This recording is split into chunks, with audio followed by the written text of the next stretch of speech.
Welcome back to another edition of the Rodcast. It is a Monday fun day edition of the Rodcast, also a holiday edition of the Rodcast. So happy Labor Day to each and every one of you out there. Thank you for joining us. And of course, we will be talking plenty of college football, specifically about the Longhorns and their big shutout win over Colorado State. First shutout to open the season since 2004. So we'll get into all of the headlines and all of the storylines from it, break it all down from every different angle. We'll talk about all the phases, and we'll talk about all the standout performances from the game this weekend for the Longhorns, and maybe a sneak peek ahead to the big week against Michigan. So we'll dive into all of those things. We got behind the burnt orange curtain. Next segment, we'll hear from Steve Sarkisian, the head coach of the Longhorns. I'll also get into some of the other college football news, notes, and nuggets from over the weekend. We'll also dive into the NFL just a little bit. You got the NFL kicking off this week, so we'll talk some Texans, talk a little bit of Cowboys, but of course, a lot of the show devoted to the Longhorns and what we saw on Saturday. We also talk about the Aggies a little bit. Unfortunate opening to the season for the Aggies.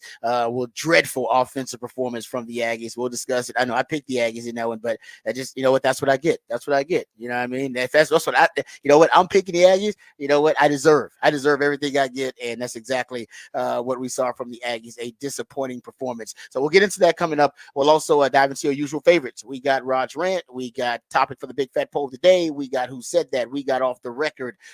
We got what the facts, what the stats. We are jam packed on a Monday Fun Day holiday edition of the Rodcast. Before we do any of that, let's introduce you to the rest of the crew, because it's one of the hardest working members of the ARN family. Got a hustler spirit, period. Not sure what he's paid, but pretty damn sure the man is underpaid. Ain't no 401k for this hustler, and he's a hustle man of many talents. It's our friend, co-host, and neighbor, ladies and gentlemen. It's Patrick Davis, y'all. What's going on, Patrick? How you doing, brother? I'm doing good. We've made it in. The football season has begun, and it is a good day to be a Longhorn because that was a fun game to watch. Yes, wow. It was a impressive. It's impressive. It was a good weekend of watching football. Some good games you had in there as well, and then we get a game tonight, and then we get NFL starts on Thursday, and then there's games, and I mean it is it's just going now. We are it's a beautiful thing. We're right in it. The Astros got a sweep over the weekend too, so that was good.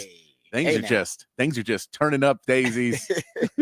We come out of here on a Monday morning. Got to find something to complain about, man. Got to find something to complain about. Don't worry, I got plenty. But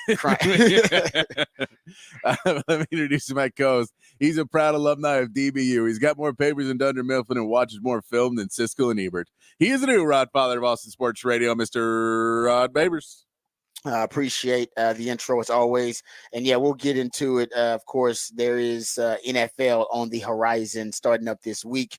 So we'll get into some NFL discussion a little bit later on in the show. But most of the discussion will be about college football because we got a lot of college football to discuss. So we'll dive into some of the big games over the weekend, the LSU USC game. We'll get into that. There are a lot of, that's what I miss about college football season, the coaches and all of the witty analogies and strange random metaphors that coaches are throwing out there, like before the game and after the game. So we got a lot of really cool sound that we'll play. Yeah, you could tell that a lot of these guys had stuff they thought of over the offseason and just could not wait to use. Yes. I feel that way too. I feel like they had like new material. It's like a comedian, like, oh, they got new material. They've been working on this. Yeah, I do. We got a lot of stuff. Matter of fact, we might just get into that in off the record. Like, I feel like a lot of the coaches, you're right. They've been working on it. I don't know why, but thought of something 5 months ago, and they were like, write it down. It's good. Hey, you know what? It's not bad. I'm entertained. That's the whole point. Keep us entertained. So we'll get into that coming up a little bit later on. We dive into some college football discussion. And yes, I know a lot of Longhorn fans are happy because there was some Aggie tears over the weekend with their loss to Notre Dame at home. A lot of hype around the Aggies. And I think the defense still is pretty good, but the offense is just dreadful. They got problems offensively. It did not look very different than the Jimbo Fisher offense that they had been running for years. So I'm sure they'll figure some things out, but we'll get into it. But the Longhorns offense, didn't look it looked bad. It looked fantastic. It did not look bad. It looked fantastic. And we'll get into that, the wide receivers and all those issues that we discussed, all the potential question marks about wide receiver chemistry and the continuity between Quinn and the wide receivers. That was something I think that was resolved pretty quickly. So we'll get to that. We'll talk about it. We'll get into some of the other discussion. I want to talk about some of the standout performances. We'll talk about Jahdae Barron and his interceptions, which I think will be on a draft highlight reel for Jahdae Barron at one point. We'll get into both quarterbacks, Quinn Ewers and, of course, Arch Manning, and what we saw from both of those guys. And we'll get into, I think, the wide receivers also a big topic of conversation. But first, let's get updated. Let's get educated. Let's get informed with all the top stories of the day with Patrick Davis and the Horn Headlines. All right, Horn Headlines brought to you by Top Gun Rentals and Lawn Equipment. In the MLB, the Astros got a 4-game sweep of the Royals over the weekend. Yordan Alvarez hit 2 home runs on Sunday as the Astros now have a 6-game lead in the AL West starting the final month of the season. The Astros started series with the Reds today with Justin Verlander getting the start and the possibility of Kyle Tucker making a return in the series. The Rangers won their series with the A's with a 6-4 win in extra innings on Sunday. Josh Young hit a 3-run walk-off homer to send the A's home. Now the Yankees visit Globe Life with Garrett Cole making the start against the Rangers, who will be sending Jack Leiter to the mound. In the NFL, the Chargers signed Cameron Dicker to a 4-year, $22 million contract extension with $12.5 million guaranteed. Dicker set the franchise record for 50-plus yard field goals last year, made in a season with 7. And in college football, the Longhorns had no problem with the Colorado State Rams winning 52-0. Quinn Ewers finished with 3 touchdowns, and Texas had 11 players with receptions. Elsewhere in college football, number 1 Georgia handed number 14 Clemson a 34-3 loss, scoring 28 of those points in the second half. Number 19 Miami beat Florida 41-17, and number 7 Notre Dame beat number 20 Texas A&M 23-13. On Sunday night, you got number 23 USC upsetting number 13 LSU 27-20. And finally, tonight, number 10 Florida State tries to rebound against Boston College after the loss to Georgia Tech last week. That's your Horn Headlines. All right, Patrick, thank you for the Horn Headlines.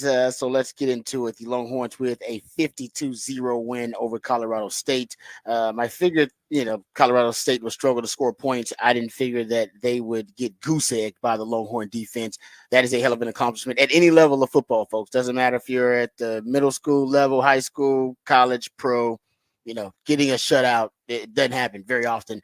It's a rare thing in football. So you got to give the defense as a whole a lot of credit, including the defensive coaches, and we'll get into it. But let's start on the offensive side of the ball. I think the one thing that everybody wanted to see was the wide receiver rotation, how everything worked out with the wide receivers. I believe the group that started the game, if you go look at it, DeAndre Moore actually started the game. He was one of the guys that started. Bond started, and Golden started the game. Those were your starters. And if you look at and I said this at the end of, the game, and I was looking at just the overall stats. I hope this is the way that it works out, where all of the wide receivers have a certain role that they're playing. And remember, I said it's possible that you don't have a wide receiver one. You just have, a leading receiver, but everybody's got their different roles they're playing. Strangely enough, that's exactly the way it worked out in the matchup versus Colorado State. Still early, very small sample size, but Isaiah Bond, he led you in targets and receptions, so looks like that's intentional by Sark. Got to get my guy the ball. He likes fast, speedy receivers like Isaiah Bond, so that fits. If you look at it, Ryan Wingo led you in yards and yak yards. So yards after the catch, he led you in yards. He's just a freak. And he'll get better. His accelerated kind of rate of development will probably put him, I'm going to say, in the rotation of wide receivers by midseason, like heavy rotation. I mean, he was getting catches early too. He wasn't just in at the end. He was getting catches early. They just had him in there all the way because he needs the reps. That's why he needs to be in there longer. He needs the reps because that'll help him because the other guys have had more reps. But he's he had that grow man catch in the first quarter. Oh man! You want the contested catch? The guy draped all over him. That was a grown man catch for a true freshman. Yes, and then he had the grown at the end of the with Arch. He had the slant route where basically Yeah. kind of the stalk block and go where oh man, and Yeah. the run after the catch ability is there too. He's a stud. So he led you in yards and yak yards. But Matthew Golden seems like Matthew Golden is the red zone guy. And that small sample size, but seems like he's going to be the red zone guy. That when Quinn's in the red zone, he looks to him. And there was some reports in camp that that he was one of the guys that Quinn had started to develop a rapport and a chemistry and a continuity with. So it makes sense. We saw it. Hell, he had a no look pass to the dude, which we'll get to. We gotta have a whole segment on the no look pass. Y'all know that. We'll get into the no look pass. We're gonna talk about it. But yeah, so in the red zone, Matthew Golden twice in the red zone. Right, one was the no look pass on the kind of the split zone stick RPO, and the other one was that beautiful out route that he threw where it was right over the DB's shoulder, and it was just perfectly placed by Quinn. So maybe he's the red zone guy. And then Jonte Cook in yards, if you look at your yards per reception and you look at the longest by the receivers, the longest play of the day in the passing game, it was Jonte Cook. You get that really long catch and run. They didn't really throw it deep at all. So there's still more to be unveiled with the offense because they didn't test him deep at all. And I think that was also something that was premeditated and deliberate, intentional by Sark. So, but if you look at it, all the receivers fulfilled a different role. 11 different receivers, as you brought up, they caught the football. So you had the running backs, 3 running backs got involved. You had all 3 tight ends, or the 3 tight ends that were playing all caught a pass. But the receivers, that is ideal. Now, you haven't even really tapped into Silas Bolden and what he could do. We saw a little bit. He actually had a touchdown catch. He was the one that had the touchdown catch from Arch Manning. Yeah, on a play that was a broken play. Yeah, so I say that, but then he ends up playing a role too, and so maybe he's the scramble drill guy.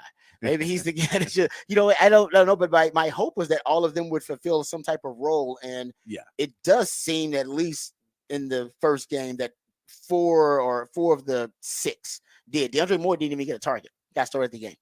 Yeah, so I mean, I think there is something of too where we've talked a lot about what you're going to show in the game. And I like you talked about showing more than Michigan wants to see. And that's kind of the more receivers you can get involved in a game, the more Michigan has to prepare for, the more you make it. There isn't a straight number one. And how last season you had to prepare for Xavier Worthy, you have to prepare for A.D. Mitchell, and then Jordan Whittington is going to do these things. So be ready for that. And that's what you have to prepare for. And JT Sanders, but that's who you're preparing for. And now you go, man, how much game film do we got to watch?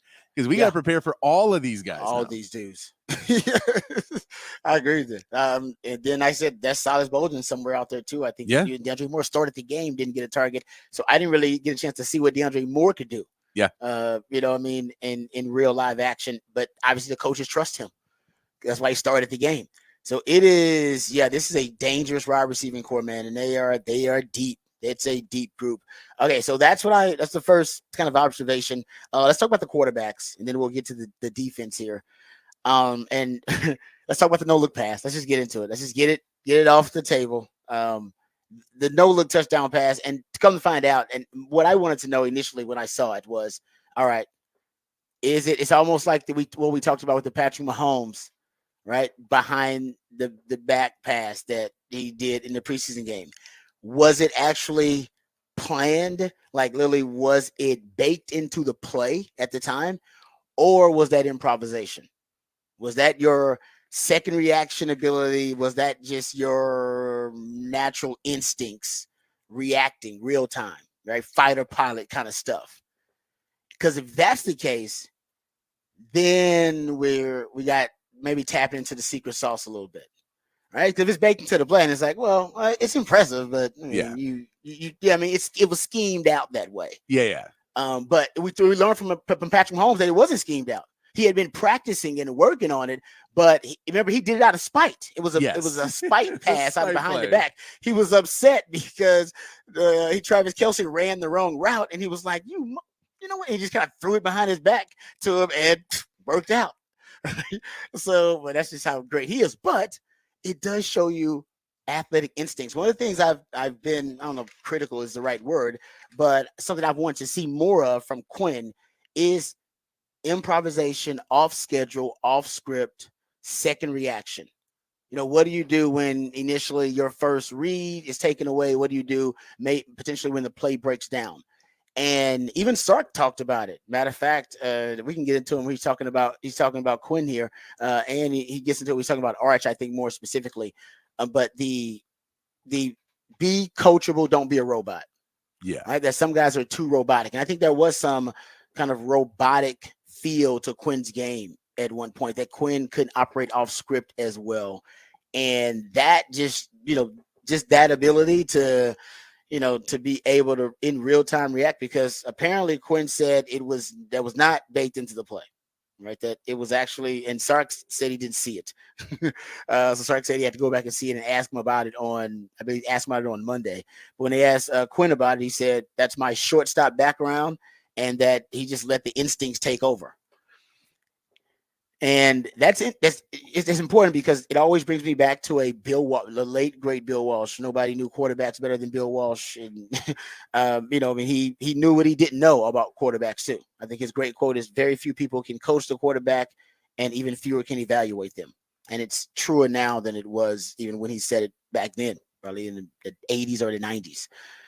But when Bill Walsh, and everybody asked Bill Walsh the same question, it had to be annoying his entire life. Everybody's like, even Sark admitted when he met Bill Walsh, he's like, "Hey, how do you choose a quarterback? Like, what's your secret on the everybody ever met?" So there are all these great quotes about, because sometimes he would just come out with the same answer, like boom, boom, boom, and a lot of time it was accuracy. Even when Sark asked him, when Sark got a chance to meet him, here's the quote. He said, Walsh answered to me, "Can he throw a catchable ball?" That's what that's what Bill Walsh said. It's like, "Hey man, how do I pick a quarterback, Coach Walsh?" And he said, "Well, can he throw a catchable ball?" And then basically Sark went off thinking about it. And then Sark got his own formulation about, all right, you know what, this is what I look for in a QB. So one time Jim Harbaugh, of course, when he met the late great Bill Walsh, he asked him, "Hey, what do you look for in a great quarterback? You're the guru." And the answer he gave him was really interesting. He basically said athletic instincts. And he said that basically Joe Montana had this. And he said, basically, it's a quote, an instinctive, he went very professorial here, an instinctive, spontaneous, natural response to situations that develop in games. He said, between 10 to 15% of the time, often it would make a phenomenal difference in the result of the game. He said athletic instincts. He said, what I meant by that is he's the best athlete in the entire high school. Probably could go play basketball, at least be the sixth man. He can make the soccer team. He can swim. He can field balls, center field. He can be a shortstop. He could probably pitch on the baseball team. That's the kind of athlete. And when you think about Texas in the quarterback position, they kind of have those athletes. I mean, people don't even know, but Quinn ran track, like, and was a shortstop, as he mentioned, of course, and Arch played basketball and is obviously Manning with mobility. But what you're seeing, and you saw it from Arch Manning in his first touchdown, right? That was athletic instincts, because the play broke down, right? He didn't like his first read, so he decided to scramble. And the beauty of his play was, look at the awareness, guys. Look at where he pivots. He's scrambling at first, and there are two defenders that are taking away the end zones. They think he's going to scramble to the end zone, and then he's going north and south. Then he goes east and west. Then he goes down the line of scrimmage. He goes right down the line of scrimmage and doesn't cross it, guys. Even when Quinn had the interception, go look at he's crossed the line of scrimmage when he throws it. When he throws it, he's actually crossed the line of scrimmage. It was one of those ones, and I think I remember Colt having to play like this years ago, where I was like, his back foot may have still been behind, where you could get away with it, because the rule is if any part of your body's behind, you get it. It was real close. It was, but his body was ahead of it, definitely. Yeah, and my point was, I don't think he was aware of where he was on the field at the time. So. I think he had kind of lost his bearings a little bit. It's probably the only negative play that Quinn had. And Bond was open, by the way, on that. He was open on the corner route. Yeah. He was open. He had him. But he just, Quinn, he had gone through his progressions already, and then Quinn he had moved on from it. But anyway, when you go look at it, the fact that that Arch knew exactly where the line of scrimmage was, and he darts right down it, right? He goes right down the line and then finds his check down, which is Silas Bolden, who, by the way, was open initially, but that wasn't his first read. He went through his progression and he decided, you know what? Nope, nothing's there. The pocket is collapsing. But then the second reaction ability. And Sark has said that the one thing he has coached, and we'll hear from Sark, the one thing he's coached Arch on lately is don't be so mechanical. Don't be so robotic. Go play the game. Like, go play it. You gotta let your instincts take over at one point. Just go play it. You can't be, if you're thinking through the game, you're gonna be slow. You're gonna look slow. You're gonna feel slow. And at one point, it has to be muscle memory and instincts. And you want to practice enough where your instincts are, obviously aligned with good fundamentals and good technique, and that's muscle memory. Upfield shoulder, things of that nature. Yeah. And that's what you're starting to. I think you're seeing from the quarterbacks. First game, a no-look pass that he's been working on, by the way. Remember, we talked about C.J. Stroud said he added it to his repertoire. So these effing quarterbacks are now adding no-look passes to their repertoire, which is just, it is unfair. I can tell you right now, because the defensive guy, you're taught to read the eyes of the QB. That takes me to the football. This guy's going to take me there, and then it doesn't matter. If you're taking everybody to the football, think about the Matthew Golden reception. I mean, it's just a simple, stick route.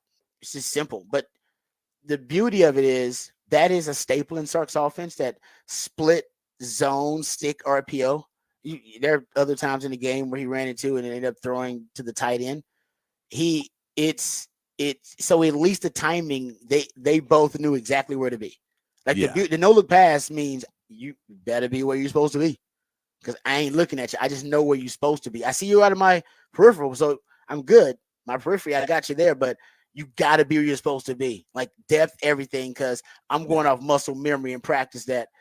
Oh, yeah, there it is. That, what I mean? So if you're not there and say you take it, a half a yard or a yard where you're not supposed to, or you're not right in terms of where your timing and when you break it, it could be a pick.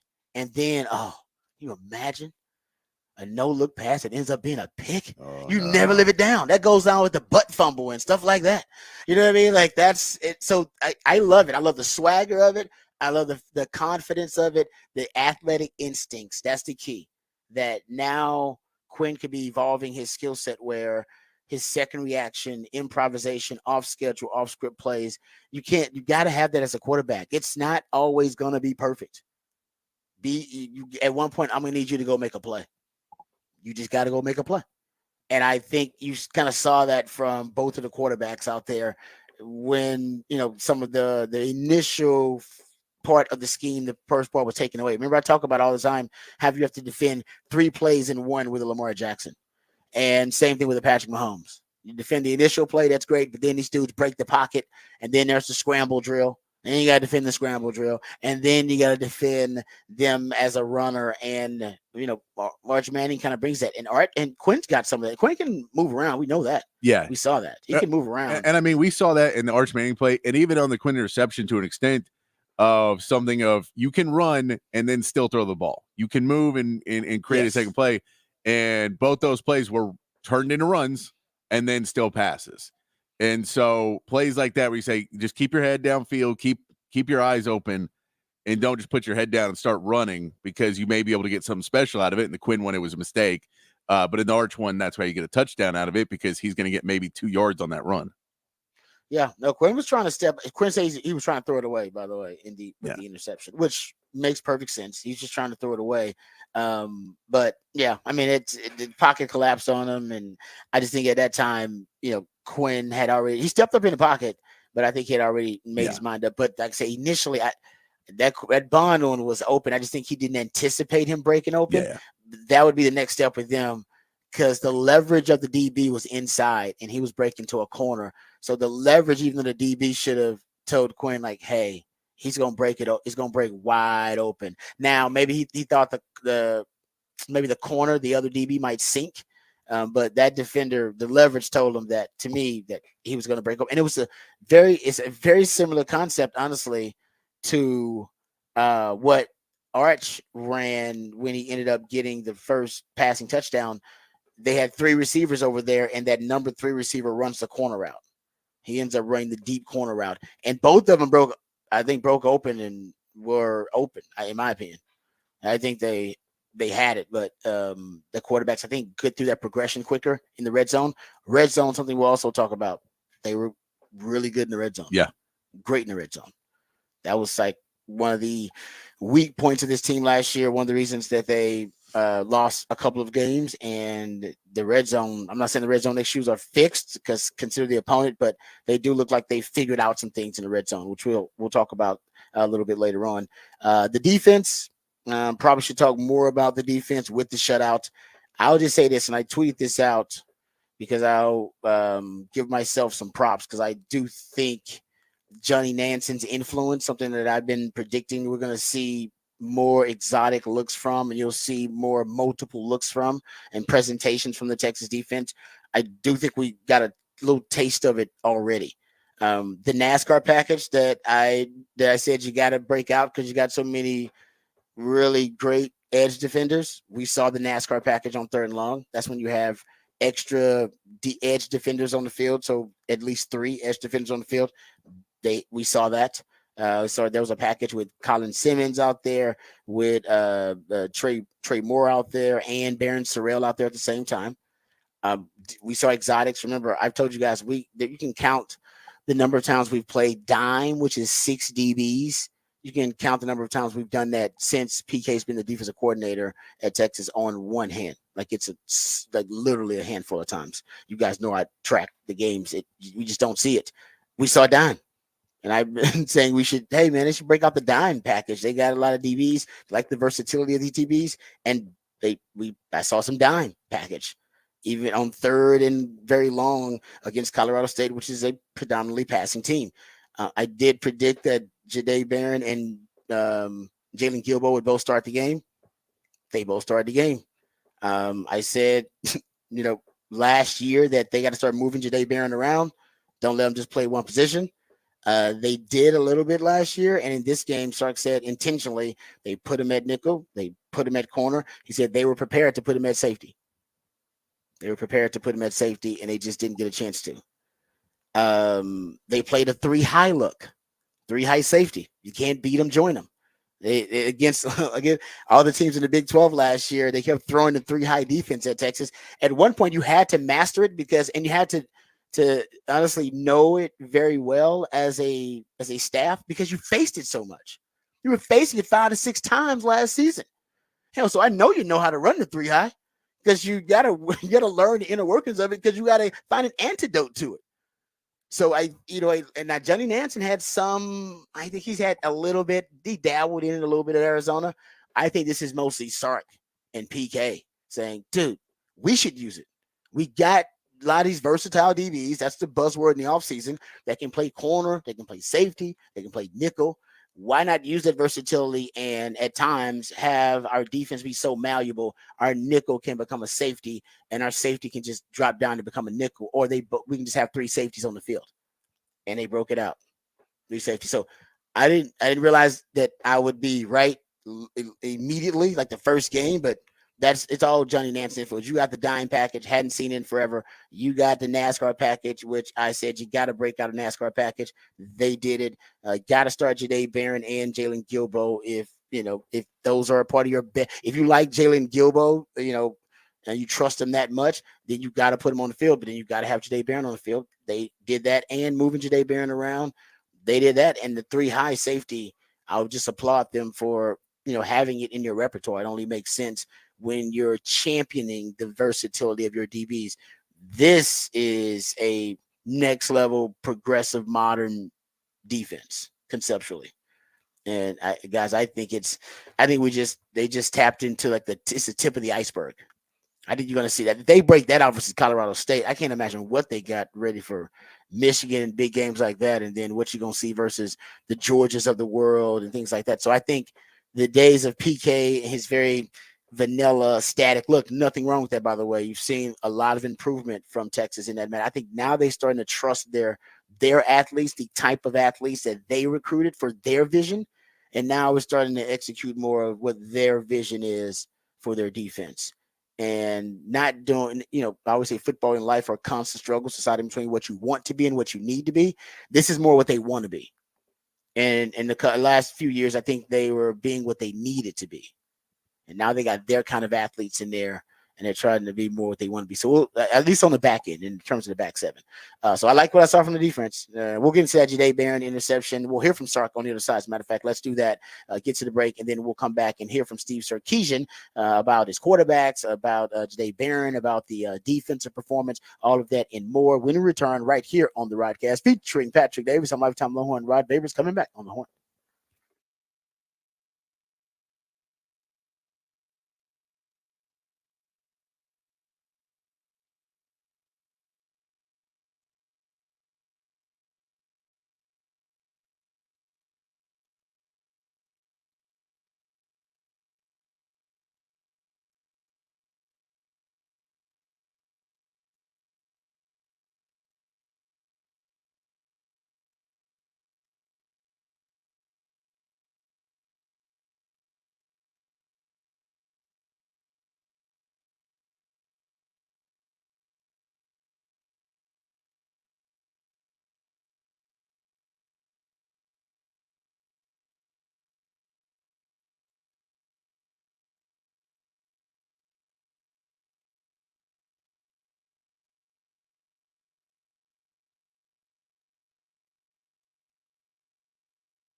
All right, welcome back to the Rodcast. Time to get to some Steve Sarkisian sound from the post game.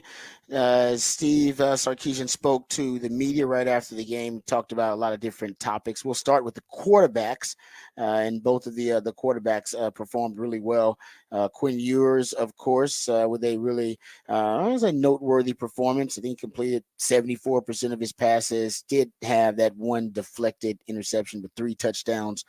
So a great start for Quinn Ewers. Here is Steve Sarkisian when he was asked about what he thought about the performance of his third year starting quarterback. I thought he played well. The interception was an unfortunate one. They kind of gave us a combo coverage of, they kind of clouded us into the boundary and then kind of manned us to the field. And so he really got stuck with nowhere to go with the ball. And he went to step up and run and realized he couldn't go to run. And he was really throwing the ball away when the ball got tipped in the air and got intercepted. But outside of that, it was really efficient. I don't know. I think he finished, 20 of 27. I want to say there might have been a couple drops in there and one maybe even difficult catch. So the ball was really going to the right people on time. He made good decisions in the RPO game. And I just thought his command of the offense on the field was really good. So I was proud of him that way.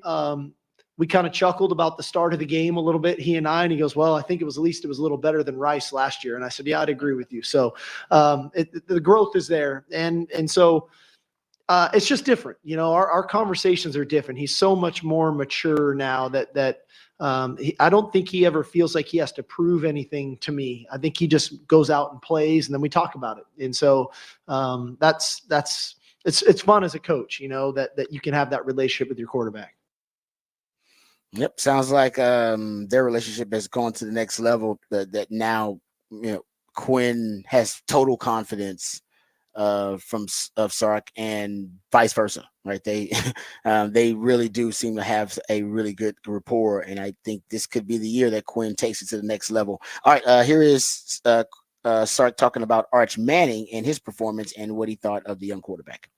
Yeah, no, I mean, I thought what Arch did literally until the one last pass there at the end, he just ran the offense. His first play out there was kind of a bootleg, and his first two reads were covered, and he finds Jonte Cook on an over route. That wasn't a young quarterback who's just staring down one guy. He got to his third progression on that read.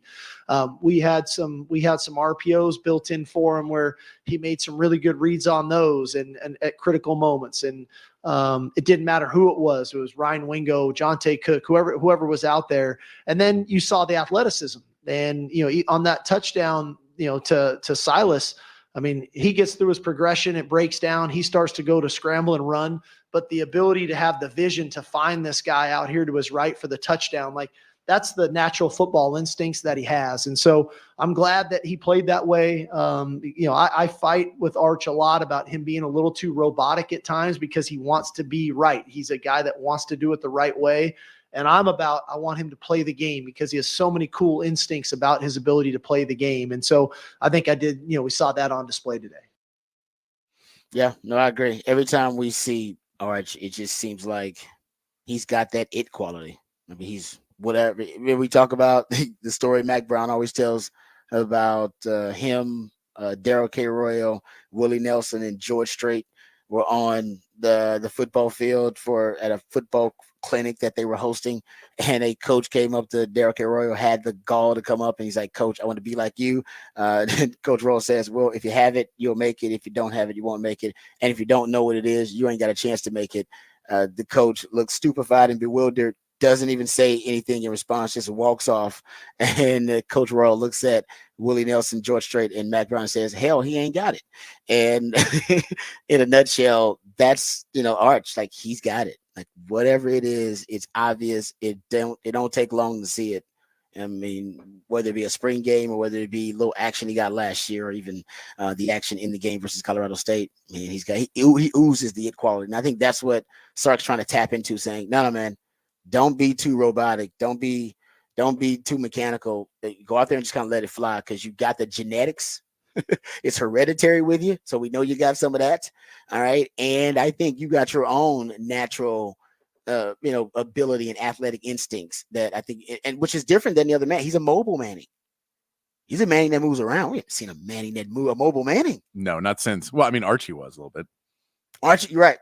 Archie was. That's good. Modern era mobile man. You're right. Archie moved around. It's a good point. He's running for his damn life out there. I don't think he wanted to. He didn't want to be a mobile man. I think he was just trying to keep, trying to stay alive out there. But you're right. I got to raise these kids. Around. Yeah. Yeah. So you're right. Yeah. Archie moved around a little bit. So maybe it's a throwback. Yeah. But yeah, so that's kind of what you're looking at. But I think that's what Sark is trying to tap into with Arch, which I really like. You don't want to kill that spirit of a quarterback. You don't want to, because that's why Patrick Mahomes is what he is right now, because of his ability to improvise. There's a bit of a, to me, as a quarterback, you gotta have that second reaction, that off script, off schedule, that freestyle ability. You got it, because at one point you're gonna need it. And even Tom Brady, Tom Brady's probably the GOAT, but at one point, I think at quarterbacks you need it these days. Tom Brady, I'll admit, didn't have to operate off schedule. He kind of built the offense where that's never the case. And I think for quarterbacks who were in a certain era, statuesque guys who didn't move around. It was a necessity that they operate on schedule all the time. For some reason, I think these days you're going to need more and more quarterbacks to be able to improvise, go Yeah. off script. And It just feels that way, right? It feels like does. that's where the game is going. And the two, it's part of, enjoying the game you're playing. And if you don't enjoy the game at all because you're just being robotic and you're just sitting back and doing what you're supposed to be doing instead of playing football, you are now I'm going out and I'm doing what I'm supposed to do, and it's a job, and I'll go back to the sideline and I'll come back out.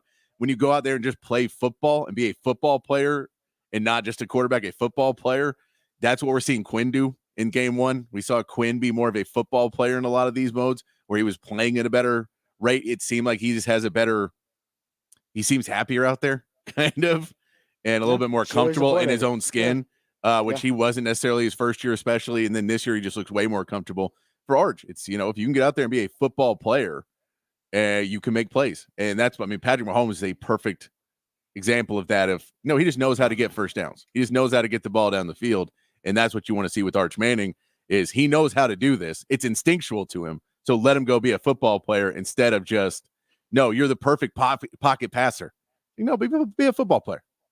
Yeah, no, and Sark has evolved too, because Sark was always about his quarterbacks being on time and on schedule. And I think now he has, accepted and embraced, okay, there's a little bit of chaos in this, and I have to understand that off schedule, off script improvisation is a part of it. You can't bake it in. You can only encourage your quarterbacks to embrace the chaos when it happens. But the wide receivers, this is about timing and precision with their passing game. The wide receivers and the quarterback chemistry did not look like it was disrupted in any way. It looked like these guys had been putting in the work, and it looked like they had, especially since spring, because they didn't look great in spring, at least the connection between Quinn Ewers and Isaiah Bond. But that looked like that was all resolved, and it doesn't look like that's going to be an issue at all this season, at least based on a small sample size. Here's Sark talking about the wide receiver and quarterback chemistry and rapport in that matchup versus Colorado State. Well, I think, it started with those guys in spring practice, and then most notably, it really went then into the summer. When we're back in here in June and July, and those guys are, got their throwing sessions a couple days out of the week. That's that rapport, and I do think it's a credit to Quinn. I also think it's a credit to the new faces. That they have to be committed to it, and they have to be willing to adjust and to learn. And you think about, Isaiah came in with some familiarity of the system, just because there was some carryover when we left Alabama. So some of the things were similar and familiar to him. But for Silas and for Matthew, this was a brand new system. And one guy came from a total pro style offense. The other guy came from a spread air raid offense. And so to learn our stuff the way they have, and then to play with the speed in which they played today, I thought was very encouraging. They played with a lot of confidence in knowing that they knew what to do. And in our system, that's half the battle. When you know what to do and you play fast, that's when we're pretty dangerous. Here's another cut when Sark was asked about the depth in that wide receiver room. We talked about how it seems like everybody had a role to contribute.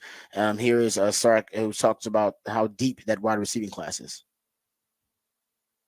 I really think in the first half, Quinn completed passes to 10 different receivers.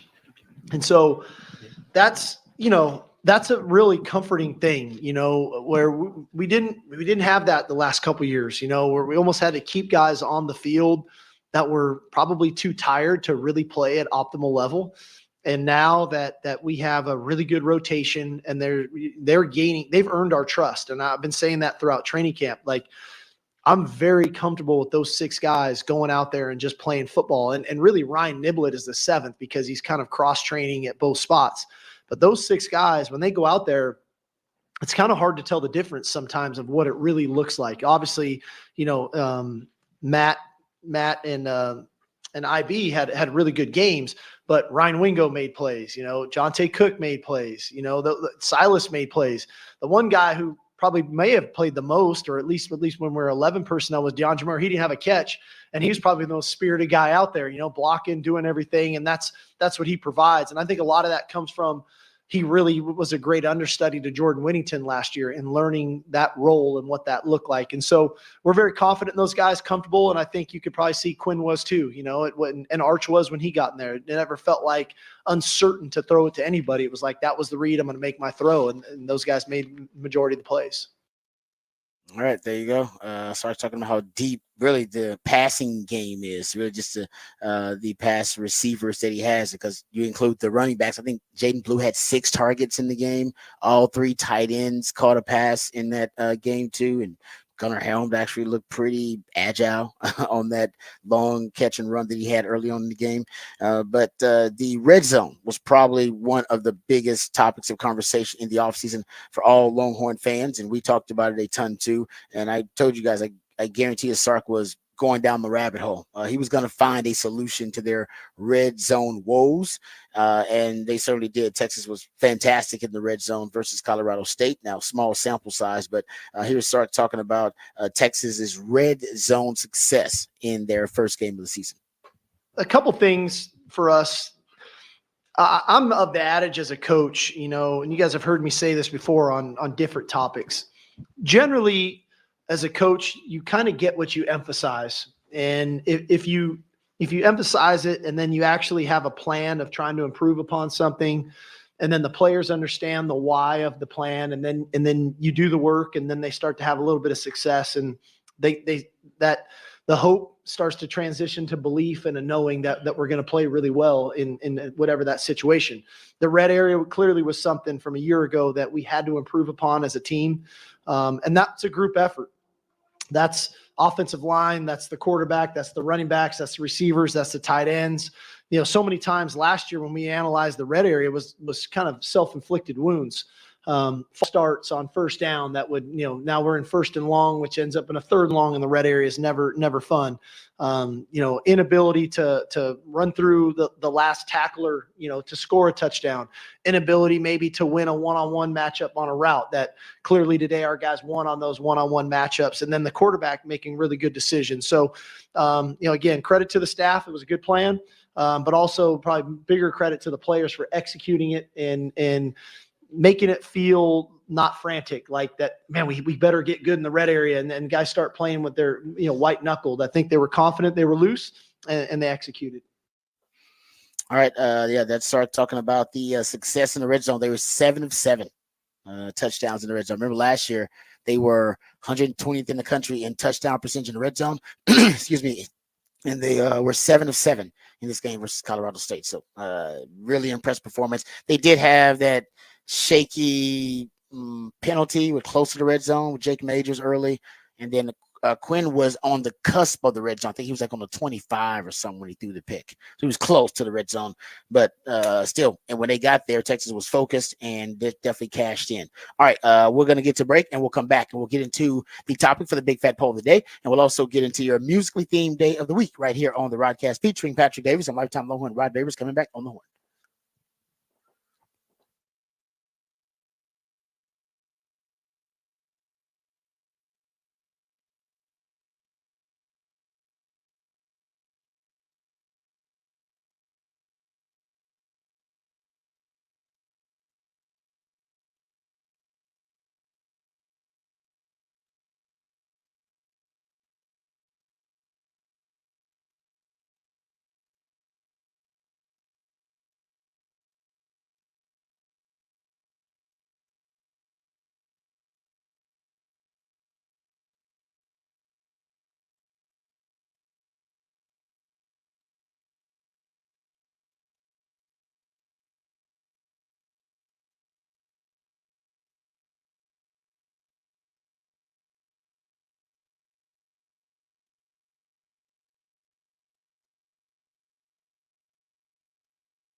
Back on the Rodcast here on a Monday morning, and that means it's a smooth soul Monday. Normally easing you into a work week, but hopefully you have the day off today and are enjoying your Labor Day. So you're just enjoying a nice easing into your the last day of your 3-day weekend. Hopefully is what we're doing today. Getting you ready. Maybe you're grilling out today. Maybe you're just in rest and relaxation mode. Take the extra day off to get some much needed rest in for yourself. We appreciate you joining us here on the Rodcast on a Smooth Soul Monday. Let's get to the big fat poll of the day. Text line's open 512-447-3776, and we'll get this posted up on X at the Horn ATX. Patrick's big fat poll of the day on the Horn. All right. Who was the MVP for Texas against Colorado State yesterday? Who was the MVP? This is somewhat difficult today. Normally it makes it a little bit easier, but there were so many players involved, and the workload was kind of shared across so many people that it makes it a little bit harder. I can tell you a few. Quinn Ewers is an easy one to look at. He had 260 yards, 3 touchdowns. So someone to look at there. Matthew Golden gets 3 catches for 50 yards, and he gets 2 touchdowns in the game. So maybe go if you're going to go wide receiver there. You can go Jarrett Gibson coming off the bench, being a true freshman. 10 carries for 67 yards, averaging 6.7 yards a carry and a touchdown. Defensively, I don't know if there was anybody that was really there, but I put out as my defensive player is Jahdae Barron as kind of leading that secondary that had a really good day against a passing offense that was held to 59 yards. Horton had 31. And Jahdae Barron got the pick. So we'll let Jahdae Barron get a pick in there. But Gilbo had a really good game as well. We saw Anthony Hill have a good game. There's a lot of great defenders that had good games in the time that they were playing. I just put Jahdae Barron on there because I was letting him lead that secondary that, just shutting down that pass game that we know what last year that looked like. That pass game and just everyone kind of finding ways to get around you.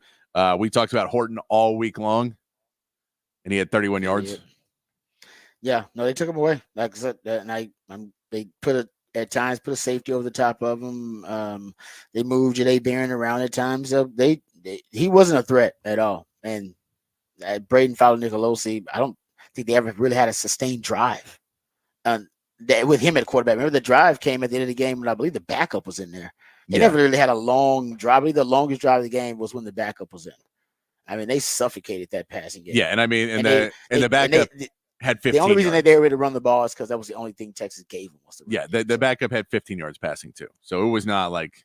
Yeah, I think it was the run game is how they got down there mostly. Yeah, then Mordell Mack gets that interception to keep you at that goose egg. Oh, beautiful! Because they would definitely. Well, I don't know if they'd kick the field goal, but you don't want to be shut out. So I imagine they'd put some points on the board because they were close. They were in the red zone at the time. I mean, like right there. Yeah, jumping on the muffed punt. That was a big one because that's not a shutout. If that happens, you don't seal it. That's a great point. So there was a couple plays where you're like, it's not a shutout if those 2 plays don't happen, and they're just heads up plays at the end of the game to keep both of those to keep Texas clean in week 1. But that is your question for today. Who was the MVP for Texas against Colorado State? Who are you giving that nod to? Which is difficult because there was a lot of good players. That was clutch. I forgot. Yeah, they were at the Texas 17, 46 seconds left when Wardell Mack got that pick. That definitely would have led to some points. They'd have kicked the field goal. Yep. Took the easy points and at least wouldn't have been shut out because nobody wants to be shut out. That's it's a pride thing as a team.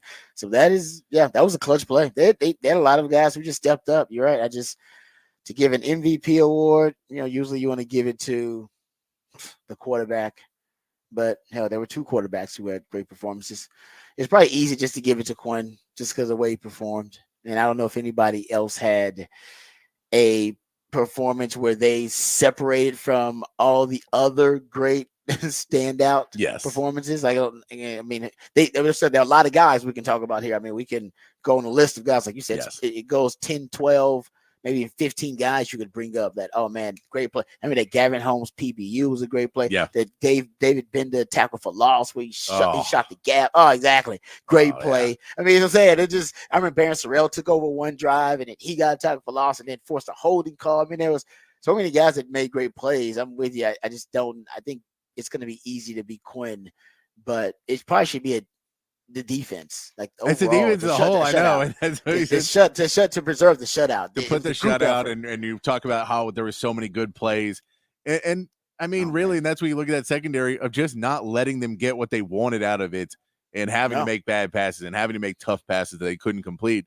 versus what we saw last year, which was playing against Wyoming and playing against Houston and playing against Rice. Even just basically everybody was able to find things in the game in the secondary, find holes and get Totally passes. And now you say, no, none of that was there. That was a good thing to see. Yeah, no, it was. That's a good question. I hadn't really thought about it, who the MVP is, but it could be 2-3 guys, depending on which way you want to go with it. To give it to one person, I think would be that to me is tough because there was so many good ones, and the defense overall is kind of where I would lean. And then Jahdae Barron definitely made the most spectacular play on the defense, which we got to get into. I got to tell you why that play was so spectacular. We'll get into it. We'll hear from Sark talking about Jahdae Barron and his performance and his influence pretty much on that secondary, because they played a lot better. I think there are some reasons. I do think that the staff had a plan for upgrading the secondary and improving it. And I don't know if they talked a lot about it, but we talked about how Sark didn't seem concerned, right? That he didn't really seem like it, it wasn't a huge concern or a point of emphasis for him in the offseason. But the things that they did, small sample size, they seem to have made a difference. Upgrading talent, bringing in Johnny Nance and some exotic looks. I don't know if the pressure really made that much of a difference in this game, but that's not necessarily a huge issue because we told you guys the system. Yeah. They only allowed 14 sacks last year. The ball's out way too quickly for your edge rushers to make a huge difference. It's just not going to happen. You do that other ways, but we'll see that edge room, I think, make a bigger difference too in the passing game. But they played, they were just better in the secondary, more buttoned up, more disciplined eyes, better technique, better fundamentals, better understanding of the game and situations of the game. So I think they were more aggressive. So I think, you just got enough improvement, and we'll see if it holds. But yeah, Jahdae Barron kind of he embodies it. He's the example of it. All right, good stuff there about the topic for the Big Fat Poll today. Who's your MVP from the Texas-Colorado State game? We'll get back into it. We'll give some props to the defense. I'll talk about that Jahdae Barron interception. I'll give you my insight as to why it was such a wow play. It'll be on his draft reel when he's drafted into the NFL. We'll talk about that. We'll hear from Sark a little bit more. We'll get into some NFL details, NFL news, notes, and nuggets. We got the kickoff to the NFL season starting this week. We'll talk a little Texans on the other side. There's also a Cowboys nugget I want to get into. Mike Zimmer had something to say about his old team and may have taken a shot at Justin Fields in the process. All that and more when we return right here on the Rodcast featuring Patrick Davis. I'm Lifetime Longhorn Rod Babers coming back on the horn.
Welcome back to the Rodcast. It is a holiday edition of the Rodcast. Well, happy Labor Day to each and every one of you out there. Thank you guys for joining us on a holiday. We appreciate that. It's also a Smooth Soul Monday edition of the Rodcast. That's when Patrick plays songs that are intended to soothe your soul and make the transition from the stress-free, fun-filled weekend to the very hectic, stressful work week.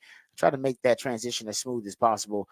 He does that with a lot of smooth soul jams on a Smooth Soul Monday. So we appreciate my man Patrick as always. We also appreciate him for coming up with the topic for the big fat poll of the day. And of course, it is a poll that now reflects all of our giddy joy about the Longhorns 52-0 butt whipping that they put on Colorado State. Patrick, give the folks the topic for the big fat poll of the day. Who was the MVP for Texas against Colorado State? Yeah, like I said, I think Quinn's going to be the easy answer just because the rest, it's a actually tough question to answer because there are so many really good performances. If you really want to get deep into it, there are really, I mean, the wide receivers, there were like 3 standout performances there. Quinn, of course, Arch looked great. Arch can't be, I guess, in the MVP conversation, but I'm with you about Jared Gibson. The way he came in, he looked fantastic. Jaden Blue could be in that conversation. Yeah, because the Gibson one, great. I mean, when we talked about how much we talk about running back depth through all of that, and then to have him have a really good game, which makes you take a little bit more of a deep breath. Trey Wisner played well in the situations he was put in. Well. So you felt really good about that. Again, all of this is week 1. All of this is against Colorado State. Small sample size. We get it. Hey, it's better than being where the Aggies are now because we've been there before too. Yes. Right, where they lost 23-13 to Notre Dame. And Notre Dame's a good team. I mean, this was a matchup of ranked teams, top 20 teams. And probably the more apt one is better than being where Oregon is right now, which is still winning. But Oregon won 24-14 over Idaho, and now they get to freak out because they're supposed to be winning every game by 70 because they're paying $90 million on the roster. So you gotta but that's where we were last year. You're like the Aggies ain't spending no money. Aggies spending money. Hey, yeah, they spend a whole lot of money. Go ask Jimbo Fisher how much money they just spent. No, but and all those other guys they got their Twitter. They spend a lot of money. No, I get so that. But when you lose your opener, Texas, anybody remember Maryland? We've been there. I want to say you lose your opener. They've been worse off than that, and sometimes it's been. And for them, their offense to have 100 total passing yards. No, I mean I'm just kidding. They played Notre Dame, and so there was always a chance they were going to lose. Yes, they played a higher ranked team. They had a dreadful, embarrassing offensive performance. Like that's like you had 100 passing yards in the modern era of football. Like that's not good. No, especially not good when you fired your head coach because the offense was so bad. Yeah, and you threw your quarterback threw 2 picks, 3.3 yards per pass. That ain't good. I mean, I said they got to figure something out. And Colin Klein, I like Colin Klein as an offensive coordinator, but the one thing we talked about was that his offensive system needs a quarterback that can move and run, and that's not really what Connor Wigman does. Nope. So I don't know how they're gonna juice the passing game because they don't really have receivers that can create elite level separation, and the system doesn't really do it either. So like I said, that's a bad place to be for the Aggies right now. The defense I think is gonna be pretty good, but Notre Dame, by the way, wasn't Notre Dame. They weren't a prolific offense either. No, I mean they were pretty much trying to barely moving the football themselves. I mean they had 158 yards passing, so you weren't, but they were able to run the football though. I mean they had almost 200 yards rushing against the Aggies. So I thought the Aggies would win that one. That's on me for picking the Aggies, but I thought Connor Wigman would play better. The projections had Connor Wigman as a first round pick in some of the way too early mock drafts. They can stop talking about that for now. 100 yards, 2 interceptions versus Notre Dame.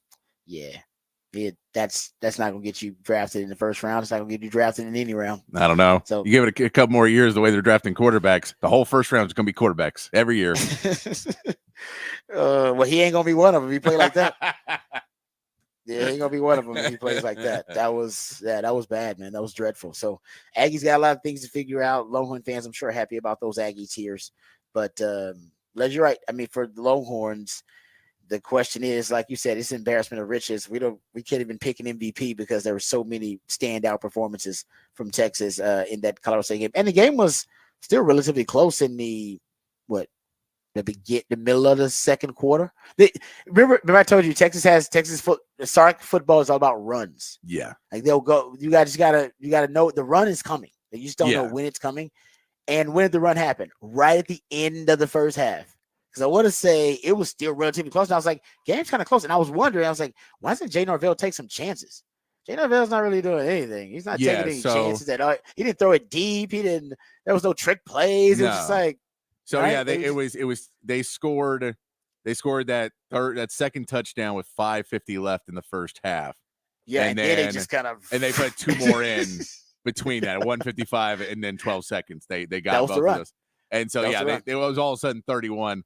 Was because that was too. I got a text from my dad at one point in the game, and he was like, "Well, Georgia took care of business." I was like, "In the second half, we're fine. Relax." Yeah, And then then Texas goes on the run. They're like, "No, we look better than Georgia now." Yeah. But that's Sark's teams. They're famous for it. I mean, it's the run is coming. You just don't know exactly when it is, but it happened, like you said, right at the end of that second half because the interception was a big part of it, right? Because they scored the touchdown to make it 17-0. Then they get the interception that puts them right back in scoring territory again, and they cash in because they score another touchdown, and then that's when then they get them, I think, a 3-and-out. Yeah, because they scored twice in the last 2 minutes. Yeah, that's what it was. It was the interception, then the 3-and-out. They got it right back, and then boom. Yeah, and that's basically that was all she wrote. Yeah, because you got the Silas Bowden punt return. Yeah, and so that was the key. It was all three phases contributed to the run that they had when it was still a two-score game pretty much. And then Texas, you're right. That's when they went off. It went off, and then it was exactly what we said it was going to be, which was Quinn Ewers put him back out in that second half. Just take a nice drive, walk down the field, score a touchdown, and then your day's over. Yeah, no, you're right. It was that was a great. Yeah, it really was a great run because they had the field goal and that made it 10-0, but then they forced a 3-and-out. They score a touchdown on 7 plays. Jahdae Barron interception. Then they get it back. They scored another touchdown in 5 plays, 3-and-out, scored another touchdown in 5 plays, and that's all she wrote. It went from being a 2-score game to just being a boat race. And that Sark has those runs. You don't know if they're coming in the first and fourth. Remember the Wyoming game last year? And everybody was like, what the hell's going on? Why is it? And Texas was tied with them basically going into the fourth, and boom, beginning of the fourth quarter, run. Scored like 21 points in like 7 minutes, and then the game's just out of hand. The Sark runs it's like a basketball team. He's been like that since he got to Texas. The problem was first time when he got here, they couldn't hold the leads. They'd get all these runs and be like, and they give up a 3-score lead. You'd be like, what the hell? He's like, I wish you didn't have that lead. I'd rather you win the game and not have the big lead and then the meltdown and the collapse. But so the runs are still there, but now they maintain the leads. And Colorado State never had a chance. I mean, they were waving the right flag. That was a very conservative game plan by. Don't we agree? By Jay Norvell, they didn't try anything. No, I don't. Yeah, that was not. They felt like they thought their bread and butter was going to work. Yeah, and it felt like you had to have a plan B in there, and he didn't. No, I think he gave up. He was like, no, we're not a threat. What did you think about the guy holding the "Don't watch me, Jay Norvell" thing? I know. I'm like, dude, you guys shut out. What are you hiding your signs? You can't be that paranoid, man. You can't. You worried about the wrong things right now. Yeah. You worried. That's a great point. You worried about the wrong thing. Yeah, keep the main thing, man. And I think the game plan was, left a lot to be desired. But Texas was just playing really well, but he didn't take a lot of chances either against Texas. Like they didn't throw the ball deep very often. I thought they had done that more. They Barron interception, which you know what, we'll talk about that because I think that's actually one of the times they threw it deep. That if they assumed they had Texas, and they did have a step on Malik Muhammad on that play, but Jahdae Barron, man, robbing the post from the backside. Beautiful play. So we'll get into that. We'll hear from Sark talking about it. But who is your MVP? Man, Patrick wants to know of that game for Texas. We'll get that posted to the X account at the Horn ATX. But first, it's time to get updated, educated, and informed on all the top stories of the day with my man Patrick Davis. Then we'll come back and dive into a little NFL discussion. But first, the Horn headlines with Patrick Davis. All right, your Horn headlines brought to you by Top Gun Rentals and Lawn Equipment. In the MLB, the Astros got a 4-game sweep of the Royals over the weekend. Yordan Alvarez hit 2 home runs on Sunday as the Astros now have a 6-game lead in the AL West, starting the final month of the season.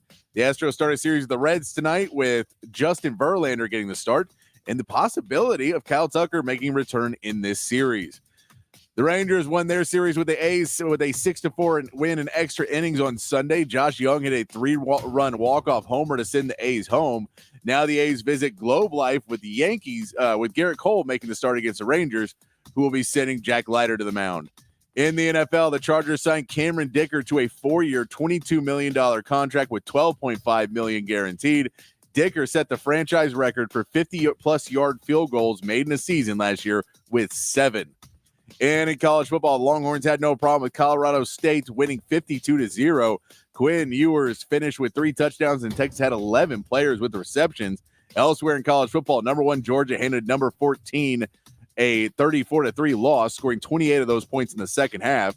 Number 19 Miami beat Florida 41-17, and number 7 Notre Dame beat number 20 Texas A&M 23-13.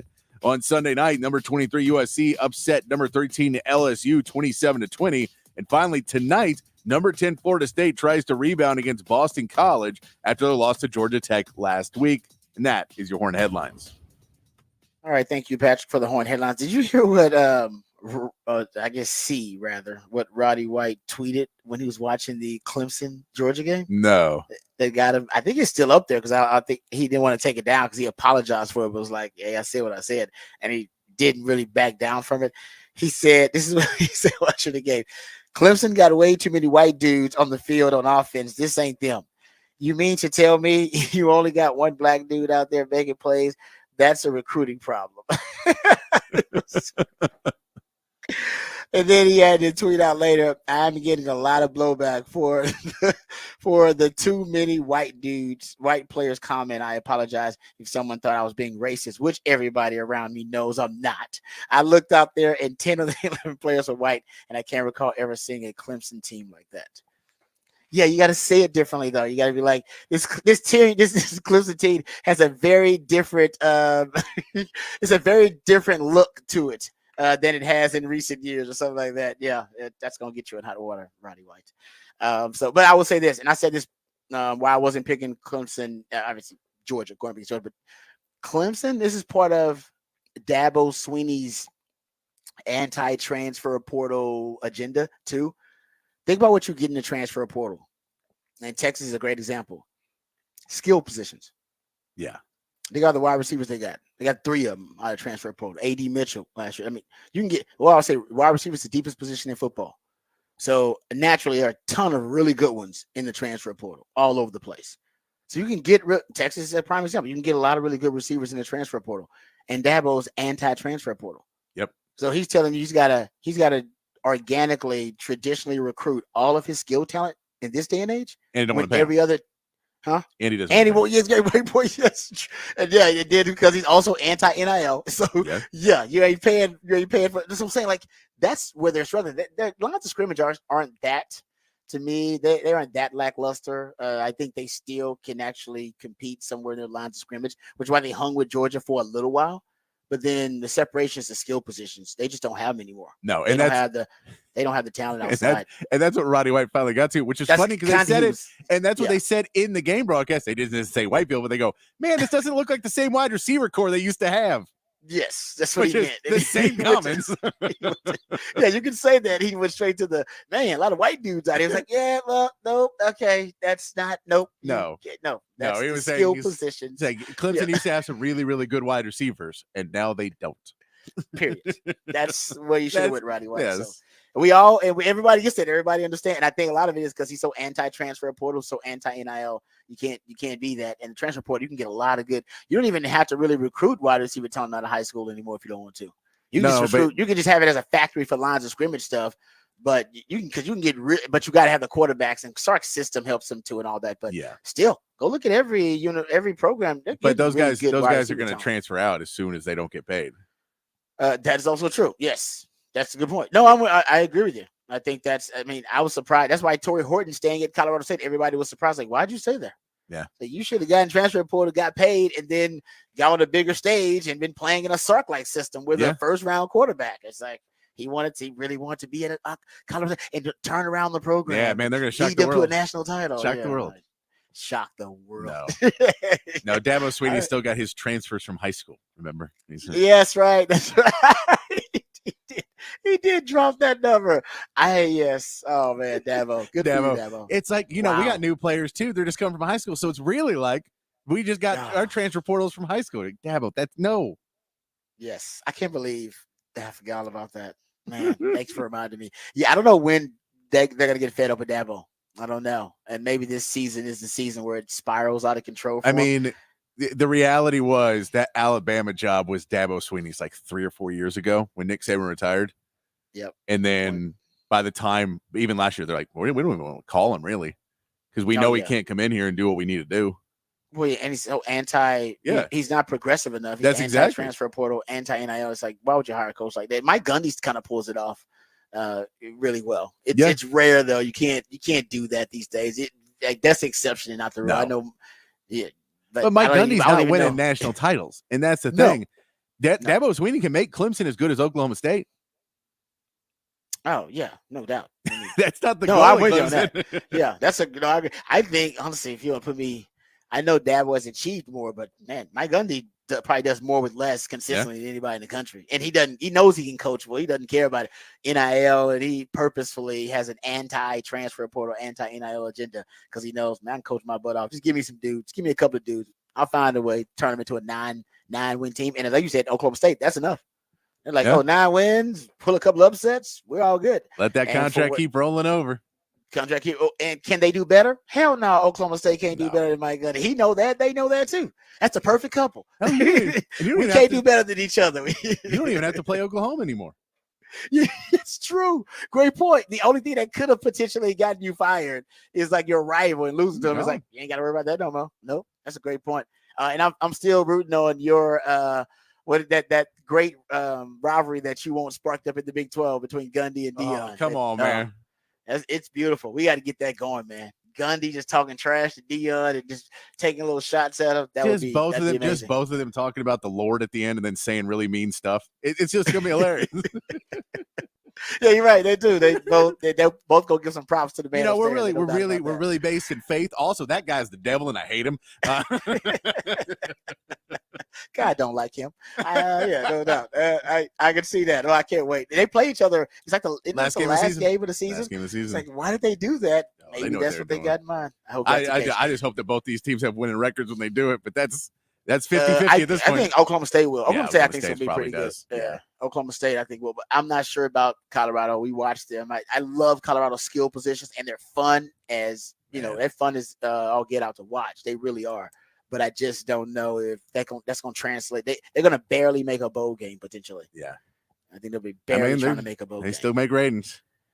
No doubt. I mean, I'm going to watch them. They're kind of must-watch television. I mean, they had, the highest-rated Thursday night kickoff to college football in last however many years. Yeah, man. And and that game was late. You had to stay up to watch it. People are going to stay up to watch them. They're must-see television just because they got so much drama, right? Deion and then his son starting quarterback, and that's a nice little built-in dramatic storyline there. And then Deion kind of against the world, a lot of people are rooting for Deion to fail, that kind of thing. One of the best two-way players college football in the last 20 years, 30 years. Exactly. The offense is fun to watch too. I mean, it's a fun offense to watch because if they win, they're going to win shootouts. They're not going to win defensive struggles. They're only going to win shootouts. Yep. So when you watch them, it's going to be, them trying to keep up with another team that's obviously, probably a better team than they are, and they're playing catch up, or they're going to be just going back and forth with another team. because they're going to be hard to stop. They can't stop nobody, but they also going to be difficult to stop because they got NFL wide receivers and a first-round talent at quarterback. All right, so we'll get back to some college football discussion because I want to talk more about Texas and get into that defense a little bit. Also want to get into some NFL discussion. I saw this stat from FanDuel, the top 5 most bet on players for the 2024-25 MVP. For the NFL season. So we'll get into that because I think it says a lot about the expectations for the Houston Texans and one CJ Stroud. We'll dive into that, and we'll also get into the Jahdae Barron interception. I'm talking about Jahdae Barron a little bit and that Jahdae Barron interception. If he continues to make plays like that, maybe we are talking about a guy. He did change his number to salute Michael Huff. Maybe we are talking about a guy that can be a Thorpe Award finalist.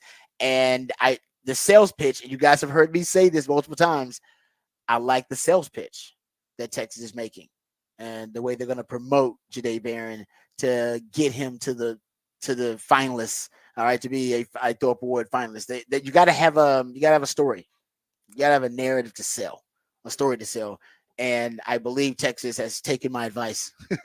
And this is the story, the narrative they're going to sell to get Jahdae Barron to be a finalist for the Thorpe Award. So we'll get into that too coming up. And we'll also hear from Steve Sarkisian talking more Texas football, just talking football, period. All right, all of that and more right here on the Rodcast featuring Patrick Davis. I'm Lifetime Longhorn Rod Babers coming back on the horn.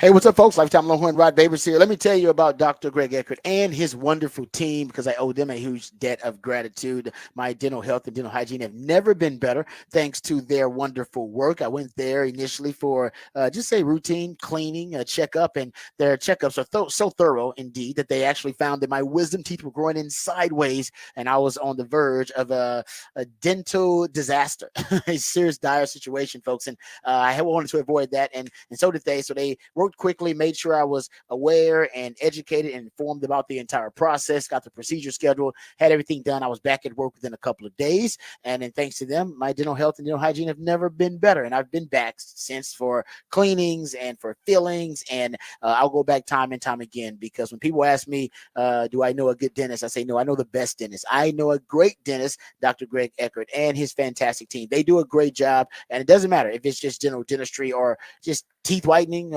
dentures, porcelain crowns, veneers, dental implants, full mouth reconstruction, even root canal therapy, whatever it takes to ensure you're getting the best quality dental care available. That's what Dr. Eckert and his team are all about. And right now, because they're always on the cutting edge of the technological advances in dentistry, they can give you a brand new smile in just one day. Permanently secured your dental implants. You spend no time without teeth. You'll get temporary fixtures first until they complete your permanent smile. And you'll smile again with confidence and eat freely without pain or discomfort. We're talking about a lifelike permanent solution. So if you've been told your teeth need to be replaced, or you have dentures, or you've been told you need dentures, don't panic. Don't freak out. Just call Dr. Eckert today to learn about this complimentary consultation. And it's a revolutionary alternative to dentures. So you got nothing to lose, but everything to gain because a confident smile can truly change your life. And Dr. Eckert wants to change your life for the better. So what are you waiting for? Give him a call. 512-345-3166. That's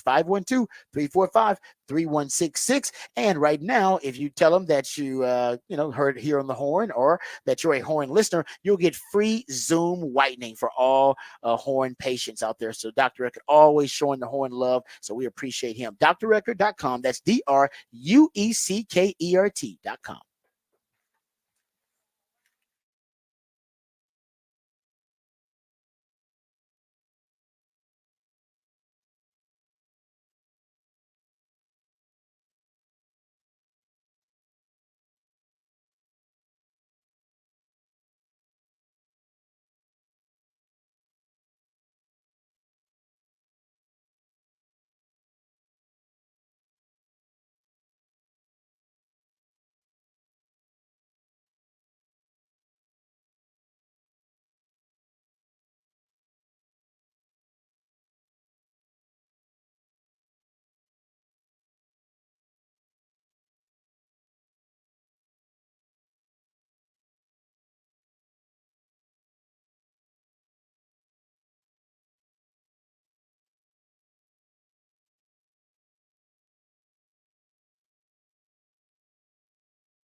All right, welcome back to the Rodcast. Time to get into Rod's rant of the day. I want to talk a little bit about the NFL. We got the NFL season kicking off this week. Actually, Thursday night football, you'll have the start of the NFL season.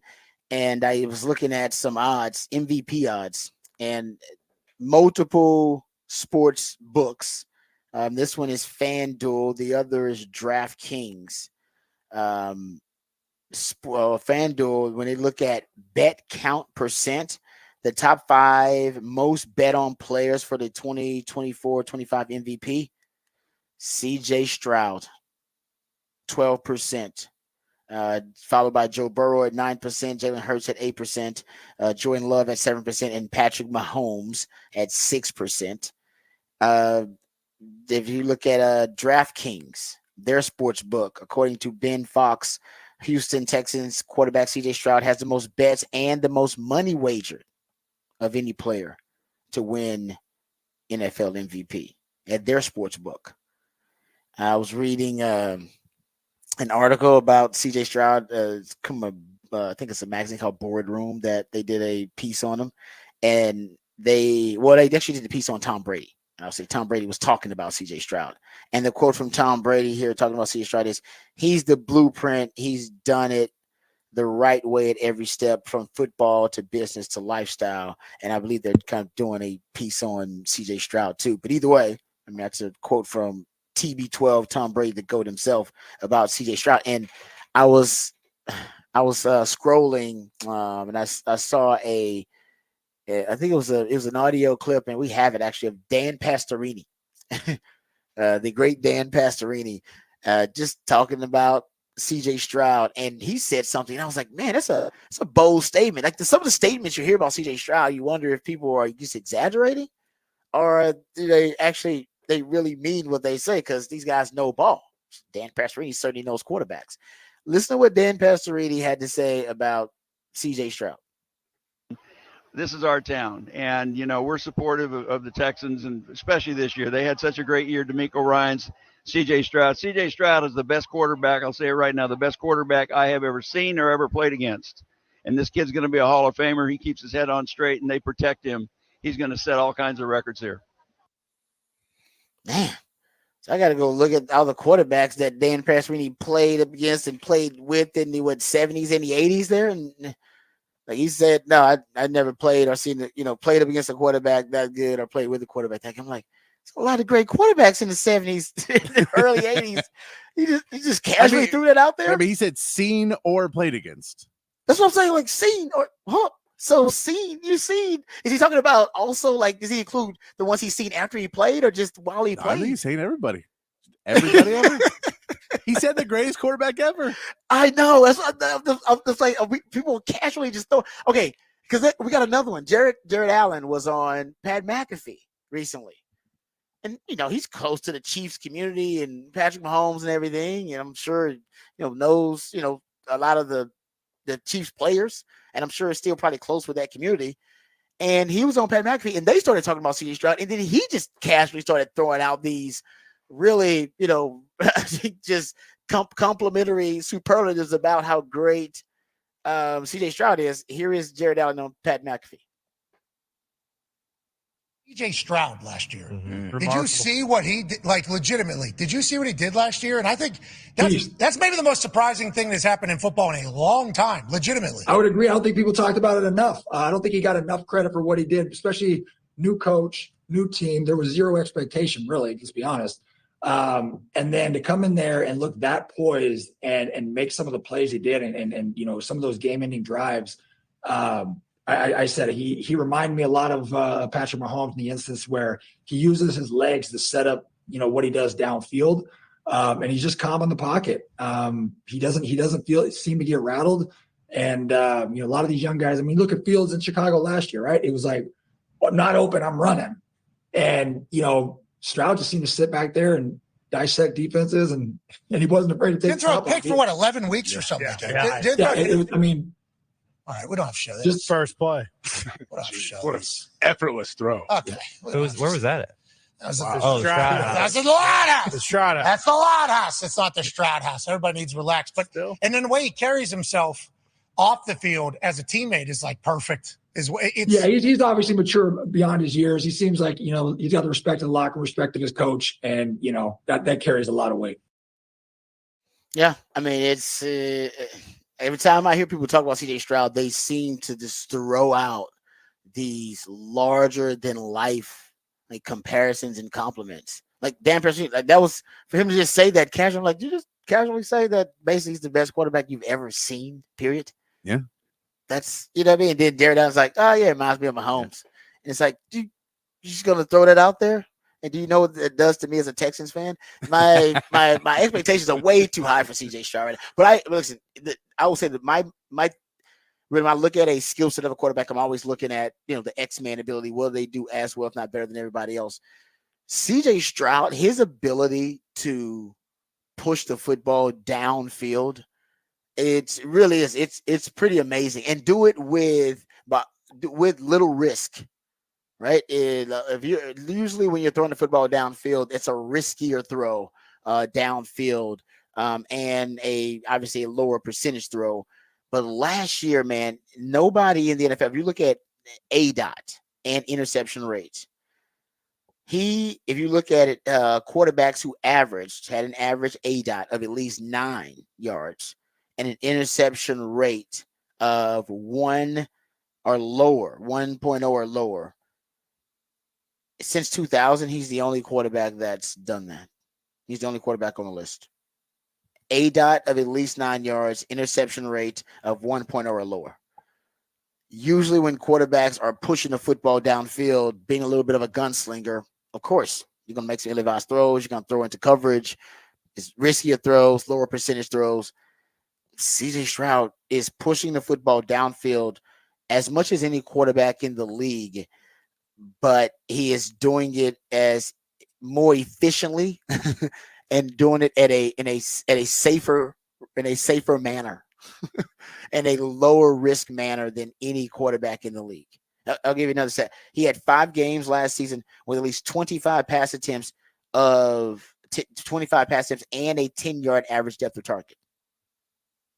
So he had 5 such games last year, 25 pass attempts, so he's throwing it a lot, and then at least a 10-yard ADOT.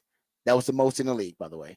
In 3 of those games, he also had at least 10 yards per attempt, also a league high figure. Only Dak Prescott had 2 last season, but no rookie since 2000 has done that more than once. This dude pushes the rock downfield, and like I said, very well. Usually when rookie quarterbacks are doing that, they're making, dumb mistakes, ill-advised throws. He was the only quarterback to throw more than half of his passes past the first down marker in 2023. He was the only quarterback. Like nobody in the league. in a league that basically everybody's starting now to rely on the short game and the quick game. This dude's old school. He's pushing the rock downfield and buying time in the pocket to do it. Over the past 5 seasons, 10 quarterbacks have finished the season with at least 50% of their attempts traveling past the sticks. All right, that only 10 quarterbacks have done that. And you go look at CJ Stroud, like I said, he was the only one to do it last season.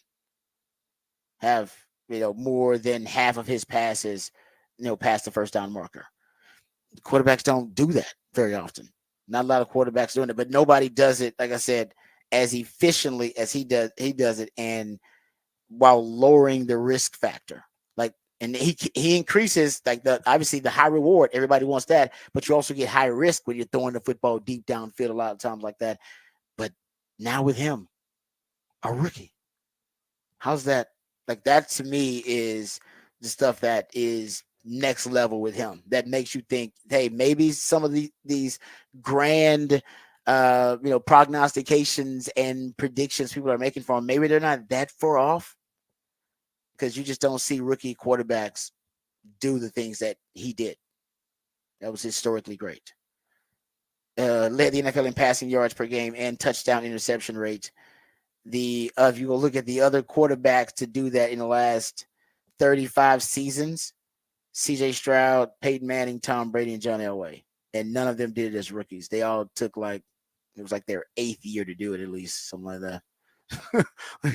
It's just like I said.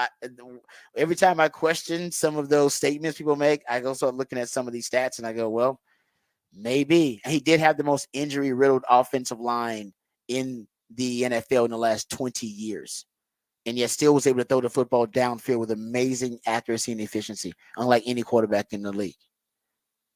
That's crazy. I remember we told Pat they took away Patrick Mahomes' deep ball. They took it away. Remember last year's average depth of target, lowest in his career.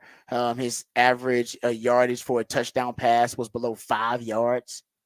I mean, he was playing a dink and dunk offense. He can beat you anyway. I mean, you choose the way you would like to be beaten because Patrick Mahomes can deal it out that way. He's just that good.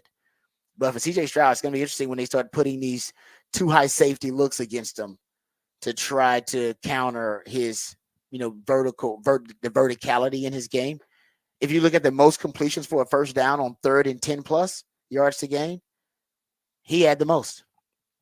A rookie quarterback in the league had the most completions for a first down converting on 3rd and 10 plus yards to gain. Dak, he had more than Dak, and Dak was in the top 3. Actually, give props to Jordan Love. He also was in the top 3. He tied with Dak with 13 of them. But I mean, think about how tough that is. The percentages of the odds of the offense converting drop precipitously at 3rd and 7. That's the official start of 3rd and long. 3rd and 10. That's a death sentence for an offense usually against a defense. And yet, CJ Stroud, you still got a shot. You got as good a shot as any offense in the NFL when you are at 3rd and 10 plus yards to gain with CJ Stroud. I know I'd probably take Patrick Mahomes first, but based on the stats, he's converted as many as any quarterback in the league last year. Amazing.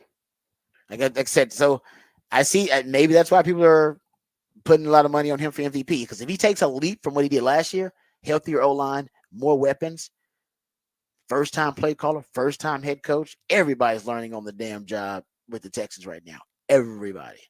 Imagine if they actually now, everybody starts to become a little bit more comfortable. And now with that knowledge, if you get an expedited, accelerated rate of development for everybody, D'Amico, Bobby Slowick, CJ Stroud, that's the hope. And then that's the only way you're going to beat the Chiefs. And that right now, that's the only goal, is to beat the Chiefs. Everything else, you'll see advancement and you'll see progress. But for the Texans, considering, where their window is all about beating Kansas City, because that's who's standing in the way of their window. That's it. You got to beat Kansas City. And I have no shame in them. I wouldn't have any shame if I was them saying, no, that's our goal. Like, what? They're about to win 3 in a row. Why wouldn't that be your goal? That's why I used to love when Daryl Morey used to do that, be open about it. He's like, no, we're trying to beat the Warriors. We're building this team to beat the Warriors. Like, that's why I'm acquiring this guy and this player. I'm not ashamed of it. And I'm not going to beat around the bush. They're the standard. I'm trying to beat them. I have no problem with that. And I think the Texans should take that approach too. We got to beat the Chiefs. That's really everything that we have now is built. That our construction and our window is built around how do we beat the Chiefs, and how long will it take us to do it? Because you ain't getting to a Super Bowl till you do it. Yeah, they ain't going nowhere. No, I mean, in reality, you have to say we have to beat the Chiefs. We also have to beat the Ravens. We have to beat a couple, or you have to be able to. Yeah. But I mean, if you can beat the Chiefs, you can probably beat some of these other teams as well. But yeah, I mean, it's going to be a harder path this season. They just have a much tougher schedule this season because you're playing the number 1 schedule versus the fourth ranked team schedule. So, it's going to be a tougher road. You're going to have to see if he can, recreate the magic he had last year, because you're looking at, 1 season of it. But the control of the experiment is really, really good. And that's what you want to see. Because when you look at great quarterbacks, their rookie seasons aren't like this. So it's an anomaly that there isn't really any barometer of somebody playing this well that early. There's no precedent really for it, honestly. I mean, Dak played really well, but he didn't play this good. No. Dak was a good rookie, right? Dak was a good rookie, but I don't think Dak was he didn't have stuff in the Hall of Fame his rookie Yeah. year. He wasn't breaking records. Yeah, as a nobody rookie. looked at Dak after his rookie. They looked after Dak his rookie season. And they go, oh, we may be moving on from Tony Romo. Not, well, we just got a Hall of Famer. Yeah. Exactly. That's what people are at. Yeah. And That's kind of what people are that's the saying. They say difference. stuff like that casually, like, yeah, he's gonna be Hall of Fame. Like, it's just 1 year. You're just casually throwing stuff like that out there, but it's I see why they say it. It is I just do too. every time you hear it, you just want to go, come on, man, don't jinx it. Don't jinx it, man. Because I kind of remember that Deshaun Watson season. You remember when he played like a top 5 quarterback? Yeah. It was that 20? He hadn't played. Man, it's just a while. It's been so long. Was it 2019 or 20? I gotta go back and look at the Deshaun Watson stats. But that was one season that all the Texans fans figured, okay, we got him. This guy's gonna. And I'm not comparing the two at all like that, but I'm talking about the hope that Texans fans had after once we saw Deshaun Watson that season. Everybody thought, okay, this guy is gonna be great, like all time greats. And obviously that was derailed from he was the reason it was derailed, but that was derailed to I think that was 2020 actually. Dang, that's crazy. So much has happened since then. Yeah. That is crazy. So but I thought it was before that, but it was 2020. He had that amazing season. Yeah. 112 passer rating. He had 33 touchdowns, 7 interceptions, 4,800 passing yards, completed 70% of his passes. That's And crazy. That's only 2020. I know. That's why I thought it was like. I said, got to be 2019. He's like, nope, that was 2020. It was the Texans, and then we all know what happened after that. But not getting into it. My point is, CJ Stroud is the hope in the future, the prince that was promised, and it does seem like that. Right now, I hope he takes a leap because, if he improves from last year, then I think some of these grand projections and predictions for him can come true. But oh man, to go from where he was last year, one of the best quarterbacks, to get even better, that would put him in the conversation to be the second best quarterback in the league. And to me, that's where he needs to be. Can he get into that debate where the people are like, no, he's the second best QB in the league behind Patrick Mahomes, and then try to ascend even further? Because that to me is to go. Lamar Jackson's in that conversation, Josh Allen's in that conversation, Joe Burrow's in that conversation. And I think that's it, right? That's it. Yeah. I mean, and right now, again, we say Joe Burrow's the guy because he's beaten Patrick Mahomes because they beat the Chiefs. Yep. That'll get you. To beat a man, you got to beat the man. And I mean, that was the defense, but it doesn't matter. Joe Burrow. Don't matter. The Bengals went to a Super Bowl in the Mahomes dynasty. Mm-hmm. So that means that he gets that second spot right now because the Bills didn't do it. And the Ravens haven't done it. Oh, man. Yeah, Texans, hey, they're next up. So, They'll have a chance. If you can get there and you get to that past Patrick Mahomes, then all of a sudden you get in that conversation. I always say it. If I was Shano, I'd be reaching. Did you see Shano hanging out with Rick Ross this weekend? No. I need to text. He's just hanging out with Rick Ross, and there's this video servicing of him and Rick Ross kicking it. Have you not seen this? I have not. I gotta send this to you. We might have to play some of the audio. I don't even know. I haven't talked to him, so I don't know why he's hanging out. He's like Rick Ross, Debo Samuel, and Brandon Ayuk hanging out like at his house kicking it, and Rick Ross is there. So I don't know why Rick Ross is hanging out. I don't know. With Shano. I don't know if it's a good omen or bad. It could be good. You sending Rick Ross over to Trent Williams' house? Have a conversation? Seriously. I don't know what's going on. We'll get into that. Maybe we'll get into that off the record. All right, coming back, we got what the facts and what the stats. We got plenty of those to share. We'll also get back to Texas football conversation. Hear from Steve Sarkisian talking about his team's performance. All of that and more right here on the Rodcast, featuring Patrick Davis. I'm Lifetime Low and Rod Babers coming back on the Horn.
All right, welcome back to the Rodcast. Time to get into some what the facts, what the stats here on the show.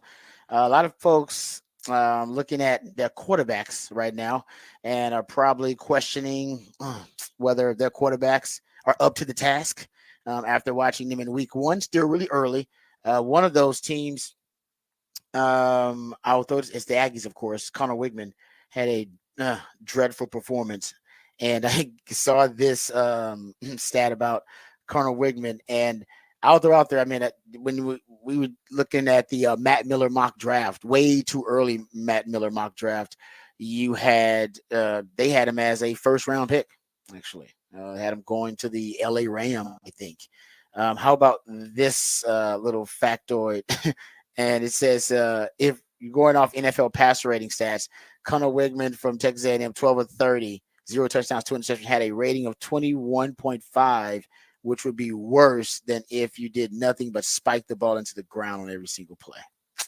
Not good. It's not good. It's not good.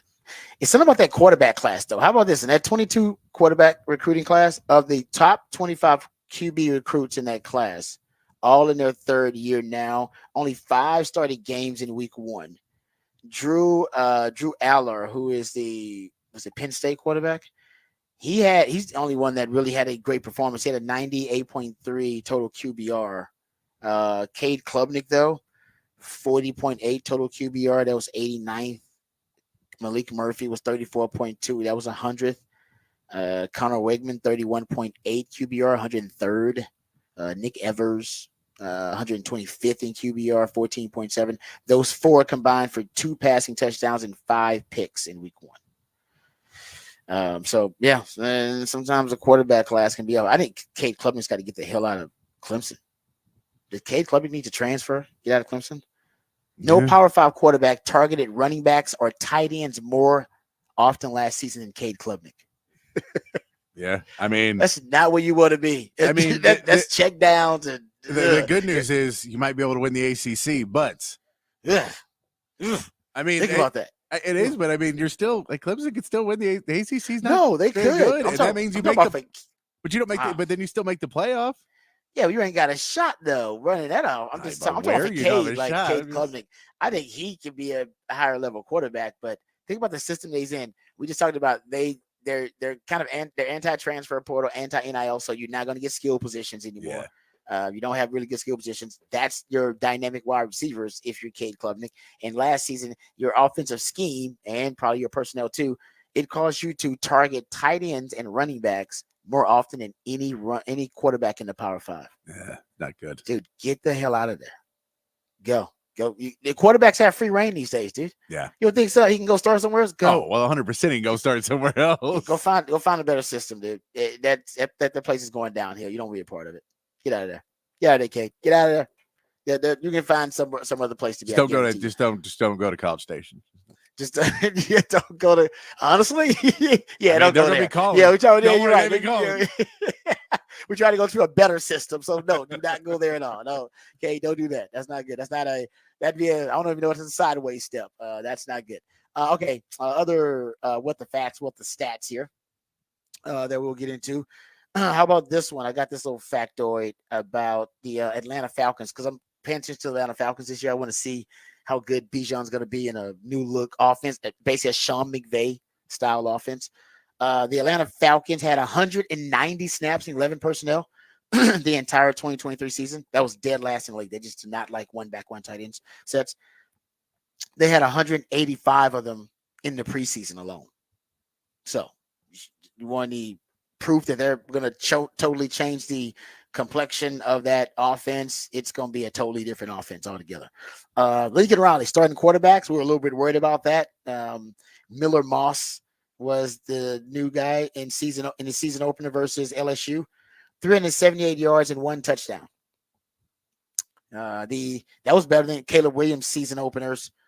Caleb Williams had 278 yards, 4 touchdowns versus San Jose State in 2023, 249 yards and 2 touchdowns versus Rice in 2022. So Miller Moss with a better season opening performance than even Caleb Williams, the Heisman Trophy winner. There you go. Another factoid there for you, and what the facts, what the stats.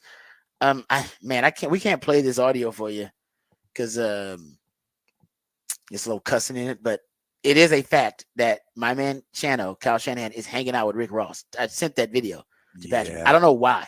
I have no idea. I don't. It's Brandon Ayuk and Deebo Samuel. They're hanging out. I still don't know what. And Kyle Shanahan's in a suit with a cane. He's got a pimp cane and he's got a white suit on. I don't know what's going on. No one else is wearing a suit. I don't know why. There's 3 other people, and none of them seem dressed up like Kyle Shanahan is. I don't know why. I don't know why he's wearing the suit. I'm not gonna lie to you. It's a weird video. It is making the rounds, so it's out there. I have no idea what's going on. I'm not gonna lie to you. I don't know what's going on there. A week before the season. I don't know if it's as good or bad that he's hanging out with Rick Ross and wearing got a cane. I don't know if the cane is necessary or if the cane just a pimp cane that it just goes with the attire and it feels out. I don't know. I have no idea what's going on. So I'm hoping it's all good. I want to, whenever I feel like he's got a free chance, I want to text him like, "Hey, what's up with you hanging out with Rick Ross, man? What's up with that? Was y'all at the crib? Was Rick Ross hanging out at the crib, kicking it? Were you going to a Rick Ross concert? Who else was there that didn't make the video? Because there had to be other people there. Wasn't some people were like, I don't want to be in that video. Exactly. Like, I don't want to be in that. No, I'm good. I'm stay on the other side. Because it didn't seem like Shadow wanted to be in the video either. No, it did at not. First. It seemed like he was a bit uncomfortable being in the video. And then because he didn't want the cane in the video. No. Rick Ross asked him, was like, "What happened to your cane, man?" So then he was like, "I put the cane away." And then, I don't know. We might, I don't know. It's weird. I don't know there's more videos coming out, but go check it out. It'll cross your timeline. I don't know if it's worth us the time that we just spent on it, but it's weird. It's weird. Yeah. It's just weird. Weird. I'm a friend of the guy, and I'm telling you, it's weird. It's very strange. It's borderline awkward, and I don't know what's going on. I don't know. Shadow doesn't seem like he's comfortable in the video. But he's obviously dressed to the nines, so he's either dressed to go somewhere or just went somewhere. But nobody else is dressed to the nines in the video. That's the thing about it. I feel like Brandon Ayuk just brought Rick Ross over. It's like, I got that new contract. You're like, Brandon, no, what is happening? We having a really fancy dinner party here at the house. You know what I mean? Like, you just brought he's like, and when he goes, you can't say no. You just signed the dude. He's like, "Hey man, coach, better come kick it." I don't know. I have no idea what's going on. All right, I do know my boy Channel he loves hip hop though. I mean, named one of his kids after Lil Wayne. That's actually true. He named him Carter. Like, really, I'm not joking. All right, we'll come back. We'll get into Texas football discussion. We'll get into some Sark audio as well and his post-game sound. We'll also dive into the defense. I talked a lot about the offense. We'll talk some more about the defensive side of the ball and give you our thoughts about Texas 52-0 old biblical style butt whipping that they put on the Colorado State Rams. All that and more right here on the Rodcast featuring Patrick Davis. I'm Lifetime Longhorn Rod Babers coming back on the horn.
Welcome back to the Rodcast. It is a holiday edition of the Rodcast and a Smooth Soul Monday edition of the Rodcast. That's when my co-host, the Ideallionaire, Patrick Davis, plays songs intended to soothe your soul and soothe those tormented individuals who are probably dreading the Monday and jumping into the work week with traffic. Usually that's the case in meetings, but not the case today because it is a holiday edition. So happy Labor Day to everybody out there. But usually that's the case, and that's the purpose of a Smooth Soul Monday, to ease you into that work week from the very stress-free, fun-filled weekend to the hectic work week, but that not being the case today. So happy Labor Day to each and every one of you out there. Also, my man Patrick comes up with the topic for the big fat poll of the day, and today it is a Texas football-related topic. Texas preserved the shutout, beating and shellacking the Colorado State Rams 52-0. And Patrick, give the folks the topic for the big fat poll today. Big fat poll today. Who was the MVP for Texas against Colorado State? I gave you 4 options up on X. Quinn Ewers, Matthew Golden, Jahdae Barron, and Jarrett Gibson. You can go ahead and throw a comment in there if you'd like. Somebody else, if you think there was another MVP, feel free to tell us on there.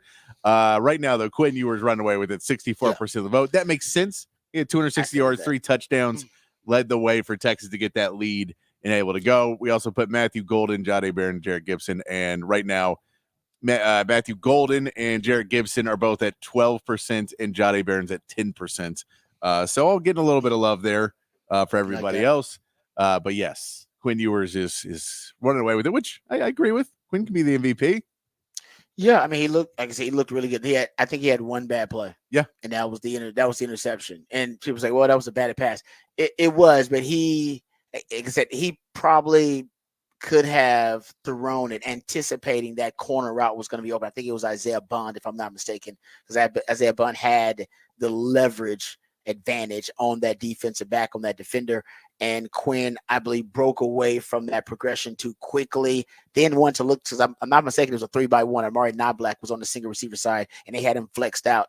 And I think he was trying to come to Amari Niblack late, and then decided he was going to throw it away. So it was a little bit that was on Quinn. He may have been past the line of scrimmage. Yes, he may have been behind. He may have had a toe behind it. It may have been a toe. I wish I would have screenshot that, but it was. I remember him. I remember clearly. It more than half of his frame was past. Oh, yeah, his body was past it, but for sure. But his back leg, you're like, maybe that back leg's far enough back that you won't get the call. That was when he was a little erratic on that one. But that's just not knowing where you're at, just kind of trying to get out of it. Or one where you could scramble, but I think it was a 3rd down too. So it was a third and long, and I think he thought about scrambling, and then I think he had to remember like, oh, this 3rd and long, there's no way. And then he stepped up. He's like stepped up to throw it away, and then the ball got bad. That was the only bad play that I believe Quinn had. Other than that, I thought he looked really comfortable all day long, and his short intermediate passes are just so accurate. The ball placement is the touch on him, and the ball placement are elite for him. And they didn't even test, I don't think, very many. There were not many attempts deep down the field, vertical shots down the field. I remember some deeper passes like that Matthew Golden. I think Matthew Golden's first catch was kind of that play action flood thumb concept where he runs like he's running like a deep over route and brings it back out to the corner. That was a deeper throw, I think, but not really any vertical shots, like a 9 route down the field or deep post routes. So that's still something I think, Sark will unveil later on. Might see more of it against Michigan, as a matter of fact. But yeah, I think Quinn deserved to be the MVP. He is. If not for him, Matthew Golden is my second one. Yeah, those catches, 2 touchdowns, being valuable in the red zone, which is red zone, man. That's a big one. That's a big one of trying to find a guy that you feel trustworthy down there, and him being in the right spots, being able to get a pass that no look pass because he's in the right spots. Yeah, I think the red zone. I think a couple of things that Sark figured out. When I did my deep dive in the red zone, I told you guys that misdirection is got to be a key component of your red zone offense. It has to be, because everything happens faster in the red zone, and all it takes is one false step or one false key by the defender, and you have to respect it, by the way, because everything happens fast. So if I get misdirection going one way as a defender, I have to respect it. It's really tough not to in the red zone where everything's happened so quickly with the restricted space there. And when I looked at the 10 most successful red zone concepts from last year. Remember, I told you guys, and I did a couple of segments about this. 6 of the 10 had misdirection baked into the play concept of some kind. And go look at the touchdowns, the touchdowns they had, especially the passing touchdowns. The Matthew Golden, both of them actually. One of them is a split zone stick RPO, so it's a switch release. Tight end goes out to the flat.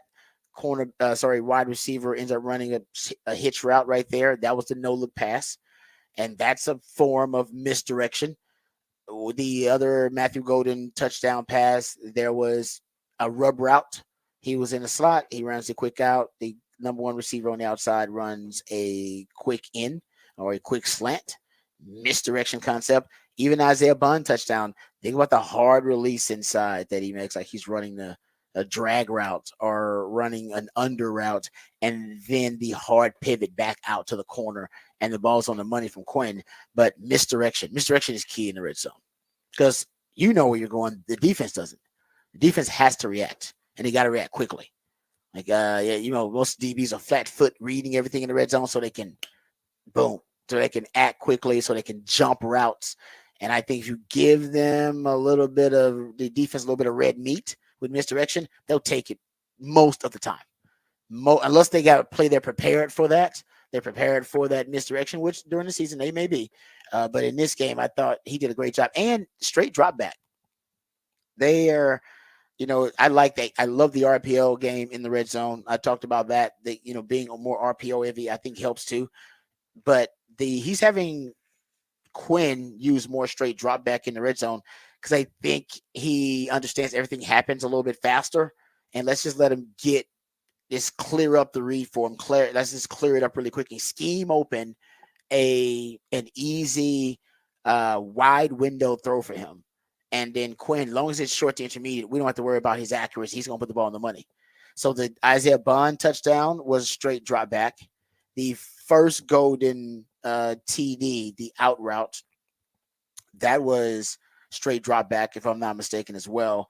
And even the Manning TD pass, which was misdirection, that was straight drop back.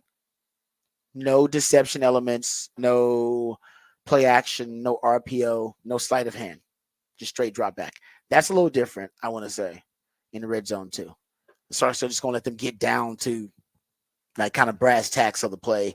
And he's not going to have the deception element, but he believes that it'll help the quarterbacks get into the progressions quicker, get through the progressions quicker. And if that's the case, then maybe they'll be more effective in the red zone. Just everything happens quicker. So I think those are two of the things that I noticed in the red zone. And maybe you just have a more focus in the red zone. Sark said that too. They're not beating themselves, and they ended up 7 of 7. Scoring touchdowns in the red zone. Last year, they were 120th in the country starting off the season. Obviously 7 of 7, cashing in the red zone. It's a big change for Sark. All right, we'll hear from Sark talking about the red zone. We'll hear from Sark talking about the defense and the wide receiver chemistry, which we'll get into, the quarterbacks, Quinn and Arch. So we'll do that coming up next segment when we go behind the burnt orange curtain. But we'll come back and discuss more detail about the Texas win over Colorado State. But first, let's get updated. Let's get educated and informed on all the top stories of the day with Patrick Davis and the Horn Headlines. All right, your Horn Headlines brought to you by Top Gun Rentals and Lawn Equipment. In the MLB, the Astros got a 4-game sweep of the Royals over the weekend. Yordan Alvarez hit 2 home runs on Sunday as the Astros now have a 6-game lead in the AL West starting the final month of the season. The Astros start a series with the Reds today with Justin Verlander getting the start and the possibility of Kyle Tucker making a return in the series. The Rangers won their series with the A's with a 6-4 win in extra innings on Sunday. Josh Young hit a 3-1 walk-off homer to send the A's home. Now the Yankees visit Globe Life with Garrett Cole making the start against the Rangers, who will be sending Jack Leiter to the mound. In the NFL, the Chargers signed Cameron Dicker to a 4-year, $22 million contract with $12.5 million guaranteed. Dicker set the franchise record for 50-plus yard field goals made in a season last year with 7. And in college football, the Longhorns had no problem with the Colorado State Rams winning 52-0. Quinn Ewers finished with 3 touchdowns, and Texas had 11 players with receptions. Elsewhere in college football, number 1 Georgia handed number 14 Clemson a 34-3 loss, scoring 28 of those points in the second half. Number 19, Miami beat Florida 41-17. And number 7, Notre Dame beat number 20, Texas A&M 23-13. On Sunday night, to number 23 USC upset number 13 LSU 27-20. And finally, tonight, number 10 Florida State tries to rebound against Boston College after their loss to Georgia Tech last week. And that is your Horn headlines.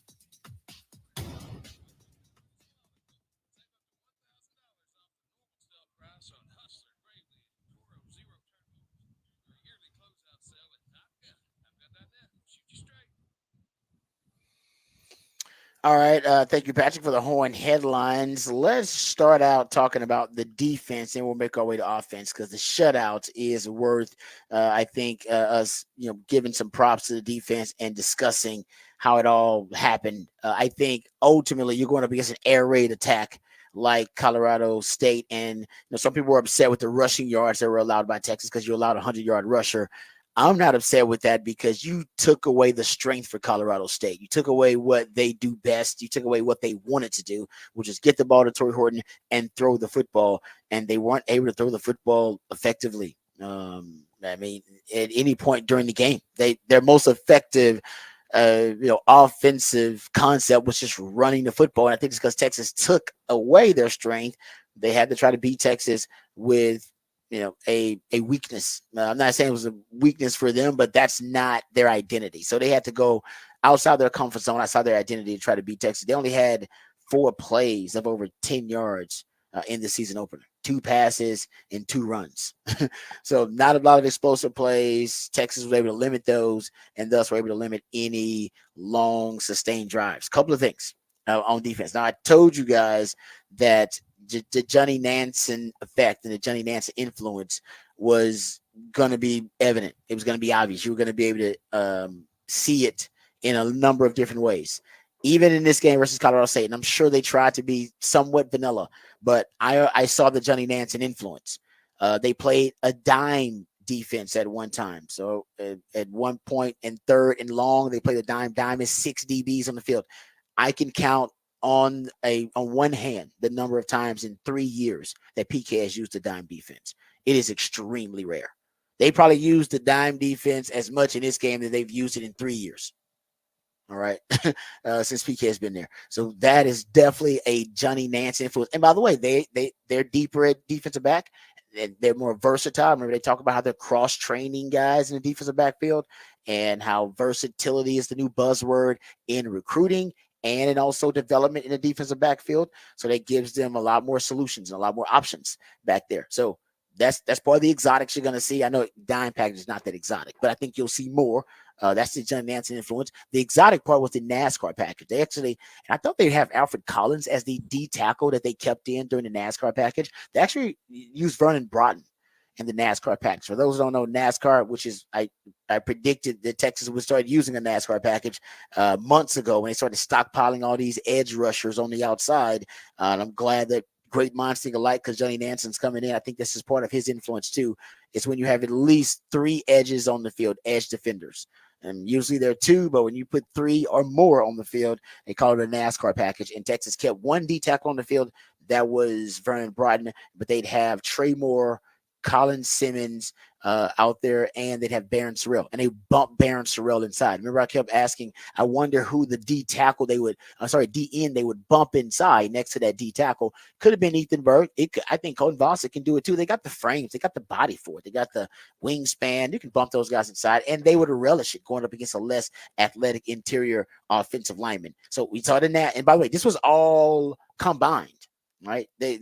He combined the NASCAR package with the dime package with 6 DBs out there, and they ran a 3 high safety.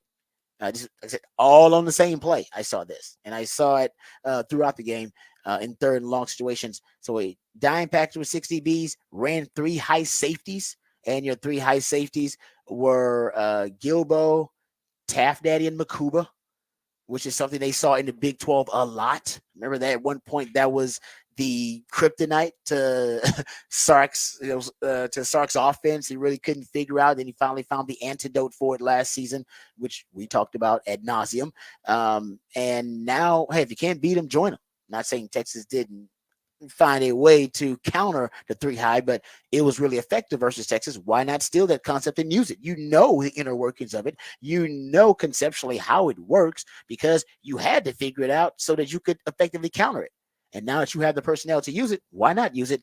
And Texas. So I'm not sure if that's Johnny Nansen. I saw him dabble in it a little bit at Arizona, but I think that's definitely another way Texas is becoming more and more progressive defensively. So you got dime package with the 3 high defense, with a NASCAR front, and they decide to break out the coverage that is been, I think, popularized as the inverted Tampa 2, essentially a Tampa 2, but instead of the linebacker dropping, the safety drops down. Linebacker drops back, but the safety just drops down instead of, that's the only thing that makes it different. But those are all, to me, and something that I have not seen Texas do a lot of any of those different concepts, and you had them all in one play. That's the Johnny Nansen effect, the exotics that I predicted you'd see more of.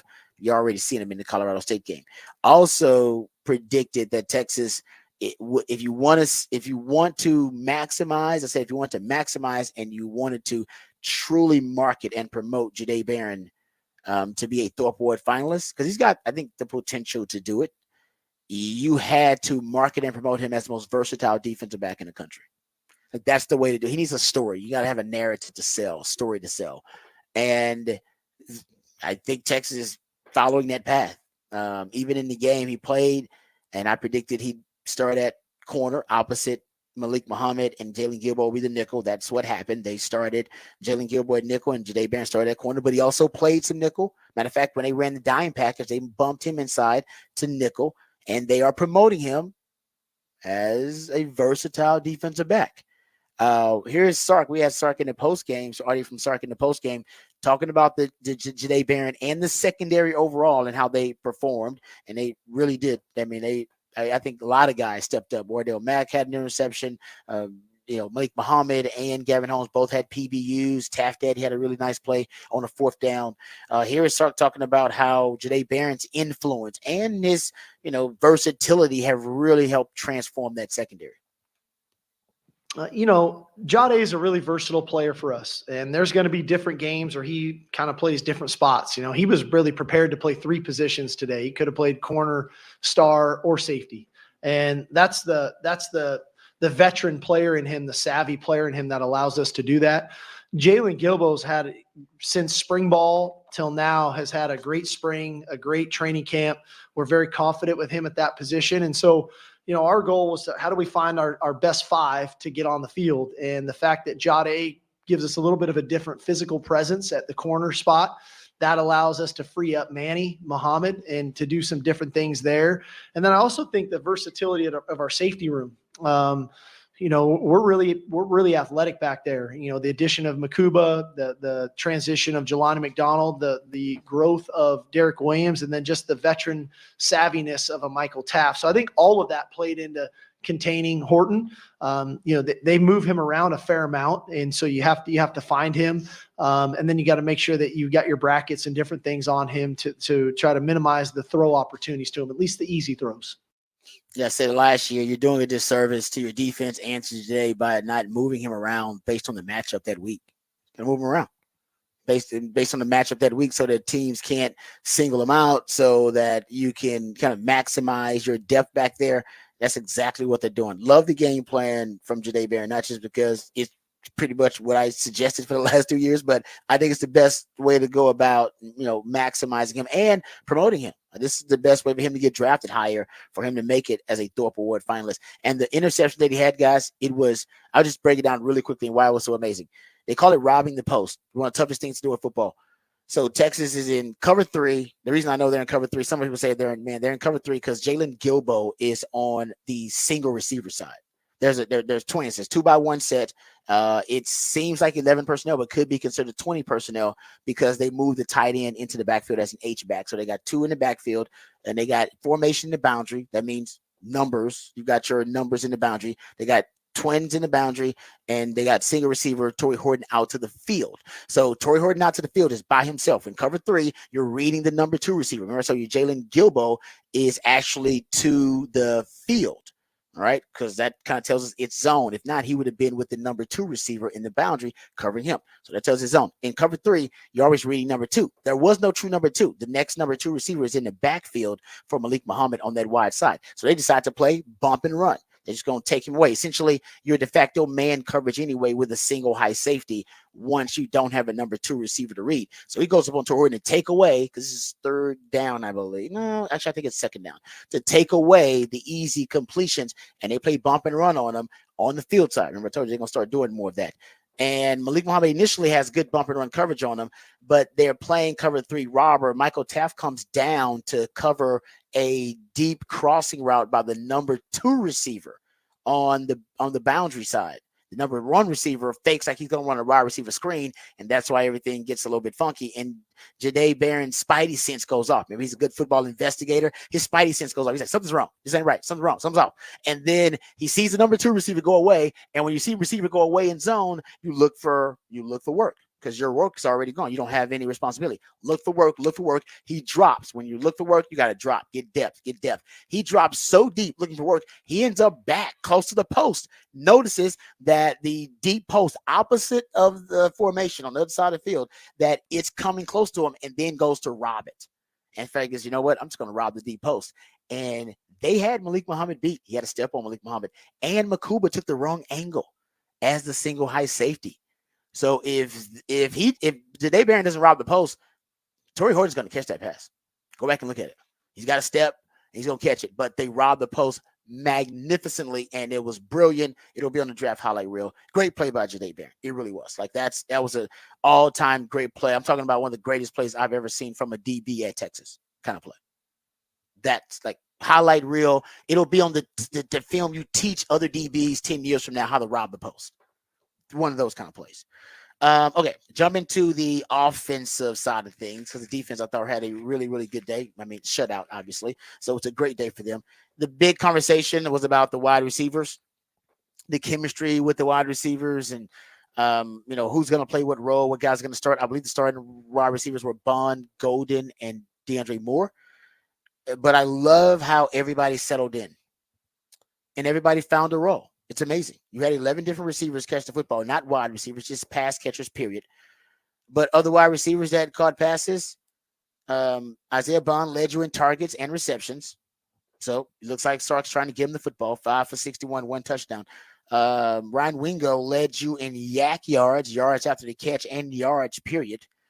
So he found his role. Matthew Golden led you in touchdown, so it looks like we had a red zone weapon, and he's the guy that got the no look, so it looks like Quinn's got natural chemistry with him, because you get the no look pass and you get 2 touchdowns in the season opener to Quinn. He's looking for you in the red zone. And then Jonte Cook led you in yards per reception and had the longest pass reception of any of the receivers. Everybody found a niche. Hell, even Silas Bowden scored on an improvisation play, a second reaction play from Arch Manning. Everybody found a niche in a role. Will it be like that every week? I don't know. It'll be difficult, but this is how I believe Sark visualizes this wide receiving core, where everybody finds a niche and a role, and everybody eats, but also everybody contributes. And you don't necessarily have to worry about, who's our wide receiver one, who's the guy, the go-to wide receiver. They all have situationally go-to, stuff. They all have to go-to skill sets, depending on if you're in the red zone, maybe it's Golden. If you're looking for a deep threat, well, we didn't really see any deep threat in this game. It's probably going to be Bond, but, we'll see. If in terms of building the passing game, it's Isaiah Bond. So I thought that was one of the more comforting things, is that there wasn't an issue about the wide, was there enough targets to go around? Hell, even Jaden Blue had 6 targets in the game. That's something to consider too. I'm telling you guys, Jaden Blue is I think he's gonna rush for 1,000 yards. I think you need 77 yards on average through 13 games. So I think he'll get there. But I think what he's gonna do in the passing game is gonna be just as impactful. 6 targets to a running back is a lot. So I think if you go look at the only running backs to rush for, at least recently, to rush for 1,000 yards and also get at least 30 catches, you're talking about Hodges, Mitchell, and Eric Metcalf, I believe, are the running backs in that conversation. Usually when you're rushing for 1,000 yards, you're a bell cow running back. You don't get a lot of receptions and targets. That's changing. Sark's offense, he says the most underutilized weapon in the passing game is the running back position, and he is true to his word based on the target share for Jaden Blue in that game. So I like the wide receivers, and all. I think they might be even better than we thought, which is a scary thought, no doubt. But the quarterbacks, both quarterbacks, Quinn and Arch, what I loved most about him, and I think the no look pass is a big part. Is do we have Anthony Hill? Do we have the audio from Anthony Hill about the no look pass? Just really quickly, here's Anthony Hill. So now we know the no look pass. It was improvised by Quinn. It was not something that was baked into the play. It was not part of the scheme. He said he just let his instincts take over, and he said it was just kind of a shortstop coming out at him. But Anthony Hill confirmed that he's been practicing it. He has been practicing the no look, so it ain't something he just pulled out of his you know what. That he did, refine it. Here is Anthony Hill talking about that no look pass. Did you see Quinn's no look touchdown pass? No, actually just seen it. It was crazy, but to be honest, I'm not surprised. You know how many times he got me on no look so many times this fall camp. Like I'm so happy to play somebody else. Like I'm tired of him no looking me and doing all this extra stuff. So I'm happy I'm get to play somebody else. Courtesy of our friends over at KView. Said he's tired of the no looks in practice. And I'm glad it was not something that was, like I said, baked into the play or schemed up. I'm glad it was him showing that he's got second reaction skills, that it's that fighter pilot reaction that we always talk about, that he's got athletic instincts and, improvisation skills, off schedule, off script ability. And both of the quarterbacks showed it, by the way. Obviously the first touchdown pass from Arch where, he drops back and goes through his progression, doesn't like it, pocket starts collapsing. He initially steps up to scramble, sees two defenders there, and then is aware of the line of scrimmage and just goes, proceeds to, basically roll down the line of scrimmage, to run down the line of scrimmage, and then he finds Silas Bolden for the flips it to him, and Silas Bolden ends up going in for the touchdown. I mean, that's the second reaction play. That's the improvisation off schedule ability. And that's when your athletic instincts take over. It always takes me to that quote. It's a great quote from Bill Walsh. And Bill Walsh was always asked the same question everywhere he went. Hey, Mr. Walsh, could you please, give me some insight on how to choose a quarterback, right? And he always used to say very few people can coach the quarterback and even fewer can evaluate them. But one of the best answers, he has a ton of these, like everybody, Pete Carroll and Steve Sarkisian, and Andy Reid, like everybody who met Bill Walsh asked him the same question, like, give me insight on how to choose a quarterback. And oftentimes it was the same packaged answer. And then every now and then he'd give you like really something insightful and something different. And it was always good stuff, but he got asked it so much that he would oftentimes just kind of recycle the same thing. To Sark, when Sark asked him, hey, what do I look for in a quarterback? He says, can he throw a catchable ball? That was what he gave Sark. And Sark went down kind of the rabbit hole of, okay, what does that mean? And then figured out like accuracy and quick hands are the two physical traits that he covets in a quarterback. But he was talking to Jim Harbaugh about this. And Jim Harbaugh, of course, asked him, same question everybody does. And the answer he gave to Jim Harbaugh was interesting. He said, athletic instincts. He said, that's what you need in a quarterback. And when he was asked like to describe it, he said, well, it's an instinctive, spontaneous, natural response to situations that develop in games. And he said some of his quarterback's greatness was that his spontaneous instincts would break loose between 10 to 15% of the time. And that would often make a phenomenal difference in the game. Basically, I couldn't coach that. Be coachable, but don't be a robot. Go out there and play the game. And, we practice, obviously different scenarios, no look passes, but at one point, let your athletic instincts take over. And when they ran that split zone stick RPO, which is a staple of Sark's offense for Quinn. And so he knows, all right, my wide receiver is supposed to be at this depth, at this time, and this progression, and when I'm on this step in my footwork. So if he's supposed to be there, I can no look it to him. Because I know that based on my pre-snap diagnosis, the linebacker is not going to be in that window. And based on, what I've seen post-snap, the linebackers are flowing, watching my eyes, and I am staring at the tight end. So they all should be flowing to the tight end. And if Matthew Golden's in the right place, where he's supposed to be, my no look, even though I can see it out of my periphery, he should be right there in the spot. And he was. So really the no look is a testament to the work they put in, the chemistry, the continuity with those new wide receivers, that there's trust there that he would be where he's supposed to be. And that now we're starting to see Quinn tap into his athletic instincts, the second reaction, the off schedule, the off script, the improvisation. And I think there was some times when he was a bit robotic and mechanical at times, just within the game, that he couldn't operate off script. That when the initial play broke down, that he was essentially going to be discombobulated and not able to either get you back on schedule or go make something out of nothing. And that just showed me he's got some of that in him. He's got some of that it quality of those athletic instincts that can take over when the initial read, the initial play, the initial progression, whatever it is taken away. And you need that from your quarterbacks. Even Bill Walsh, the late great Bill Walsh, looked for it, and Art showed it too. Matter of fact, we'll hear from Steve Sarkisian talking about that elite quality from his quarterbacks coming up next segment when we go into some Texas football conversation and hear from him in his post-game comments when we go behind the burnt orange curtain right here on the Rodcast featuring Patrick Davis. I'm Lifetime Longhorn Rod Davis coming back on the Horn.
All right, welcome back to the Rodcast. Time to go behind the burnt orange curtain, hear from Steve Sarkisian in the postgame talking about his Texas football team and their blowout win over Colorado State, 52-0.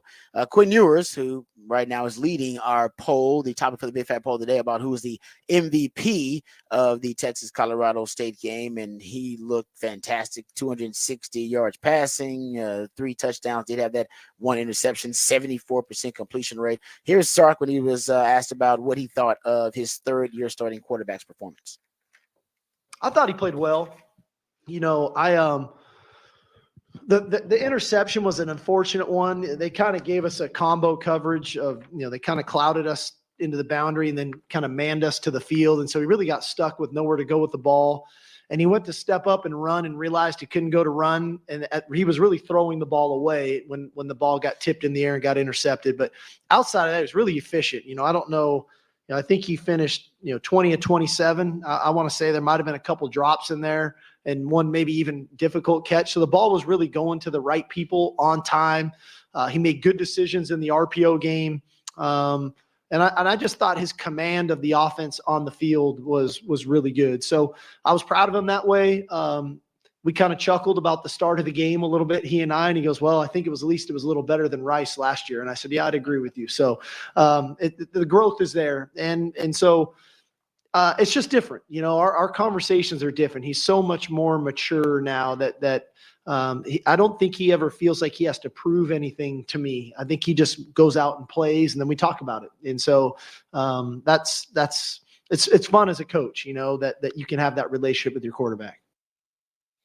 All right, let's start talking about the relationship he has with Quinn. And I think the way he's referring to it is, that basically they now have this trust after 3 years together.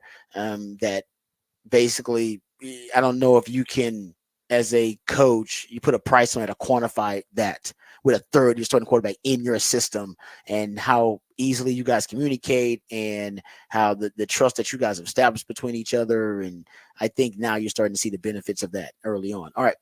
What about the other young quarterback, Arch Manning, who came in and also scoring 2 touchdowns, actually rushing for 1 touchdown and throwing for another touchdown. Here is Sark when he was asked about the performance of Arch Manning. Yeah, no, I mean, I thought what Arch did literally until the one last pass there at the end, he just ran the offense.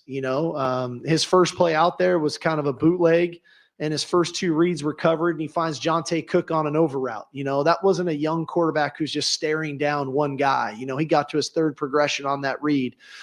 We had some RPOs built in for him where he made some really good reads on those and at critical moments. And it didn't matter who it was. It was Ryan Wingo, Jonte Cook, whoever was out there. And then you saw the athleticism. And, on that touchdown, to Silas, I mean, he gets through his progression, it breaks down, he starts to go to scramble and run, but the ability to have the vision to find this guy out here to his right for the touchdown, like that's the natural football instincts that he has. And so I'm glad that he played that way. I fight with Arch a lot about him being a little too robotic at times because he wants to be right. He's a guy that wants to do it the right way.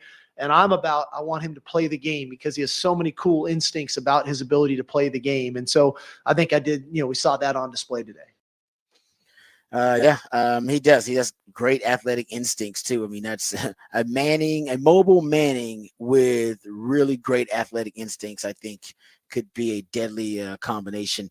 Here is Sark when he was asked about the quarterback wide receiver chemistry. That was a big question mark. A lot of Longhorn fans were watching that closely, and I think a lot of Longhorn fans were happy with what they saw, considering how Quinn spread the football around. Here is Sark discussing how they achieved such good chemistry and continuity in game 1. Well, I think, it started with those guys in spring practice. And then most notably, it really went then into the summer, when we're back in here in June and July, and those guys are, got their throwing sessions a couple days out of the week.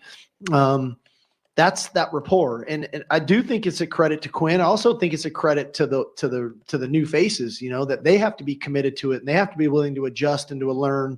And you think about, Isaiah came in with some familiarity of the system, just because there was some carryover when we left Alabama. So some of the things were similar and familiar to him. But for Silas and for Matthew, this was a brand new system. And one guy came from a total pro style offense. The other guy came from a spread air raid offense. And so to learn our stuff the way they have, and then to play with the speed in which they played today, I thought was very encouraging. They played with a lot of confidence in knowing that they knew what to do. And in our system, that's half the battle. When you know what to do and you play fast, and that's when we're pretty dangerous. Yeah, it is a dangerous receiving core. Really, just a dangerous core of pass catchers. 11 different receivers caught a pass, and yet all the tight ends were in on the passing game. Jaden Blue got 6 targets in the running game. Here's Sark talking about all the receivers, especially that group of wide receivers that they have now as complements in the passing game. I really think in the first half, Quinn completed passes to 10 different receivers. And so that's a really comforting thing, where we didn't have that the last couple of years, where we almost had to keep guys on the field that were probably too tired to really play at optimal level. And now that we have a really good rotation and they've earned our trust. And I've been saying that throughout training camp. Like, I'm very comfortable with those 6 guys going out there and just playing football. And really Ryan Niblett is the 7th because he's kind of cross training at both spots. But those 6 guys, when they go out there, it's kind of hard to tell the difference sometimes of what it really looks like. Obviously, Matt and IB had really good games, but Ryan Wingo made plays. Jonte Cook made plays. Silas made plays. The one guy who probably may have played the most, or at least when we're 11 personnel, was DeAndre Moore. He didn't have a catch, and he was probably the most spirited guy out there, blocking, doing everything, and that's what he provides. And I think a lot of that comes from he really was a great understudy to Jordan Whittington last year in learning that role and what that looked like. And so we're very confident in those guys, comfortable, and I think you could probably see Quinn was too, and Arch was when he got in there. It never felt like uncertain to throw it to anybody. It was like, that was the read, I'm going to make my throw, and those guys made majority of the plays. And they made a lot of those plays in the red zone. Texas 7 of 7 scoring touchdowns in the red zone versus Colorado State. We know that was a point of emphasis, an area of focus for Sark and the team coming off last year where they were 120th in the country in touchdown percentage in the red zone. Here's Sark commenting on their red zone performance versus Colorado State. A couple things for us. I'm of the adage as a coach, and you guys have heard me say this before on different topics. Generally, as a coach, you kind of get what you emphasize. And if you emphasize it and then you actually have a plan of trying to improve upon something, and then the players understand the why of the plan, and then you do the work, and then they start to have a little bit of success, and that the hope starts to transition to belief and a knowing that we're going to play really well in whatever that situation. The red area clearly was something from a year ago that we had to improve upon as a team. And that's a group effort. That's offensive line. That's the quarterback. That's the running backs. That's the receivers. That's the tight ends. So many times last year when we analyzed the red area was kind of self-inflicted wounds. Starts on first down that would, now we're in first and long, which ends up in a third and long in the red area is never fun. Inability to run through the last tackler, to score a touchdown, inability maybe to win a one-on-one matchup on a route that clearly today our guys won on those one-on-one matchups, and then the quarterback making really good decisions. So, again, credit to the staff. It was a good plan, but also probably bigger credit to the players for executing it and making it feel not frantic, like that, man, we better get good in the red area. And then guys start playing with their, white knuckled. I think they were confident, they were loose, and they executed. Yeah, they definitely executed. It's probably the best red zone performance we've seen from Texas, definitely in the last year or so. Here's Sark when he was asked about what he learned about his team after game 1 and what stood out to him about his team in game 1. Here's Sark. Well, I think we're a fast football team. The one thing I noticed today is our team speed, which I thought we had. But our playmakers with the ball in their hands, really can gain ground, and I thought that showed. We were really good in short areas today. Colorado State did a nice job of kind of keeping the ball in front of them. And so we had to catch a lot of balls in the short intermediate range and then get yards with our legs. We were able to do that. I thought defensively, I thought you could feel our team speed. Even when a couple of those runs spit, man, you could see white hats getting to the football, quickly. I thought our team showed a real level of physicality today, which is important for us too. When we tackled, there were knockback tackles. I think when our guys ran the ball, they ran hard, they ran effective, and we had a bunch of guys doing it. I kind of got a chuckle because I got asked about running between the tackles this week, and our first touchdown was with Trey Wisner on a power play. So our guys are tough, and we know how to play, and they know how to play, and they're going to play hard. And so I learned that about our guys. They didn't blink. That we have a style of play that we want to play with, and a brand of football that we believe in. And I thought they played that way today. All right, there you go. That's Sark talking about the way his team played and the speed that his team has shown on both sides of the ball. All right, that's Steve Sarkisian in the post game. He will speak to the media today.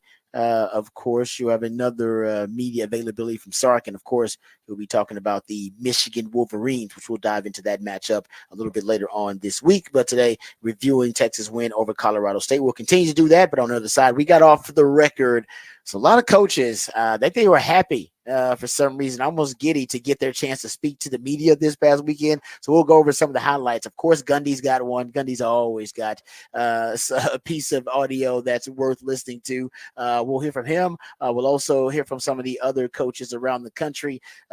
Even, strangely enough, Dave Aranda had a strange, random the metaphor and analogy he threw out there. I don't know what these guys, they were coming up with new material. I have no idea why so many of them decided that week one of college football season was immediately when they were going to share it with the media, but we got it for you. So we'll have that on the other side right here on the Rodcast featuring Patrick Davis. I'm Lifetime Mohan. Rod Davis coming back on the horn.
All right, welcome back to the Rodcast. Time to get into some off the record conversation. So I don't know. These coaches, I think they're giddy about the season starting because maybe they miss the media. Maybe they miss holding court with the media.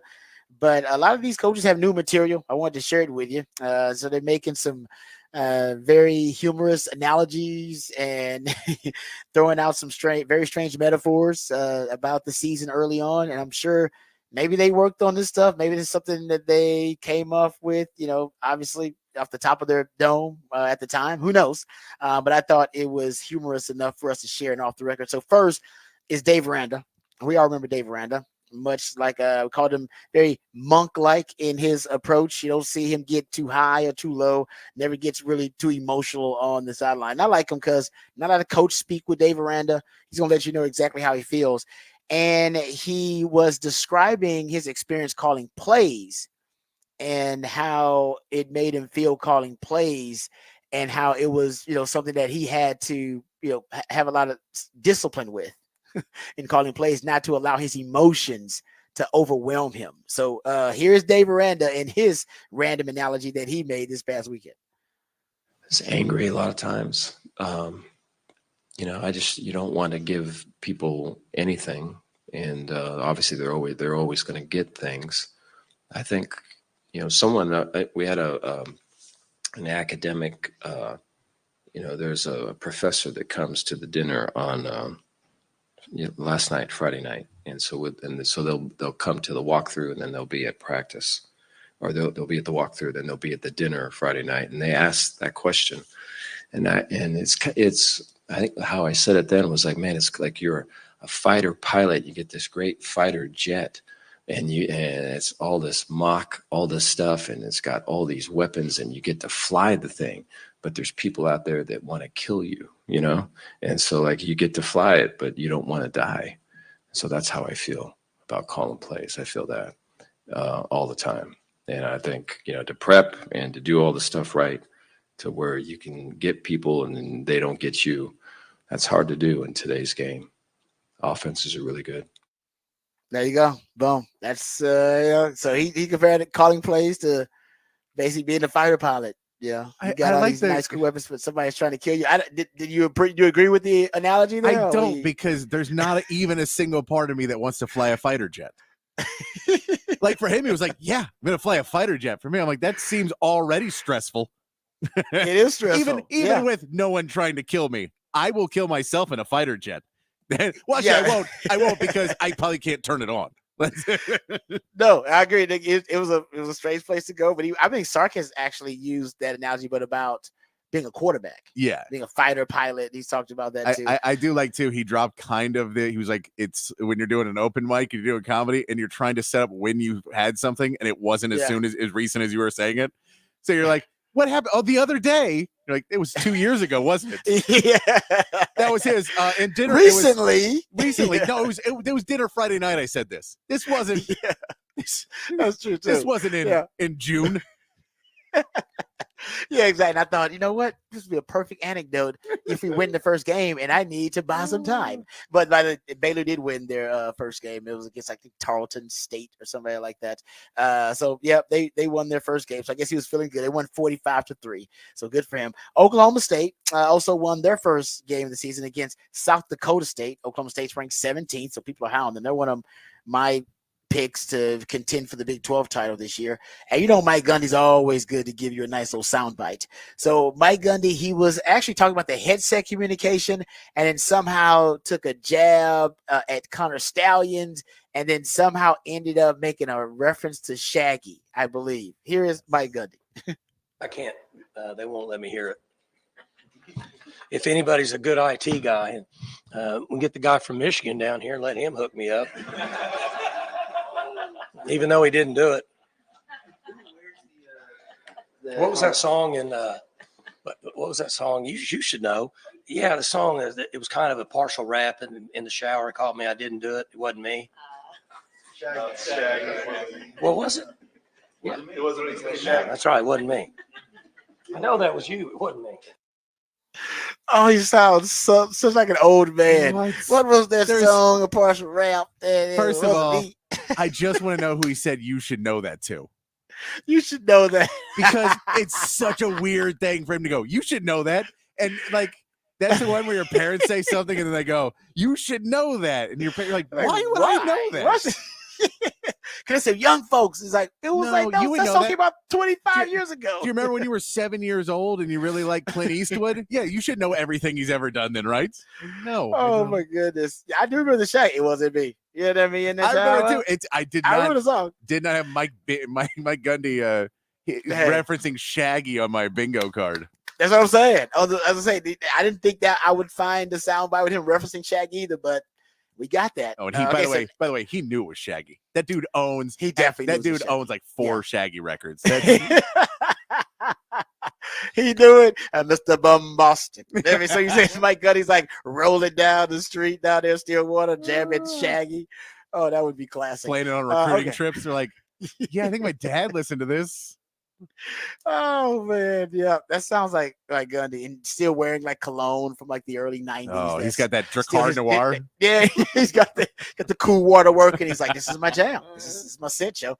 Okay, we got one last one here for off the record. So Andy Koltenicki is the new offensive coordinator for Penn State. He was the offensive coordinator with Lance Leipold in Kansas. So he takes that very creative, very innovative Kansas offense, which is one of my favorite offenses to follow. I mean, it's just multiple and as diverse. There's probably more variety in that offense as you would get in any offense in the country.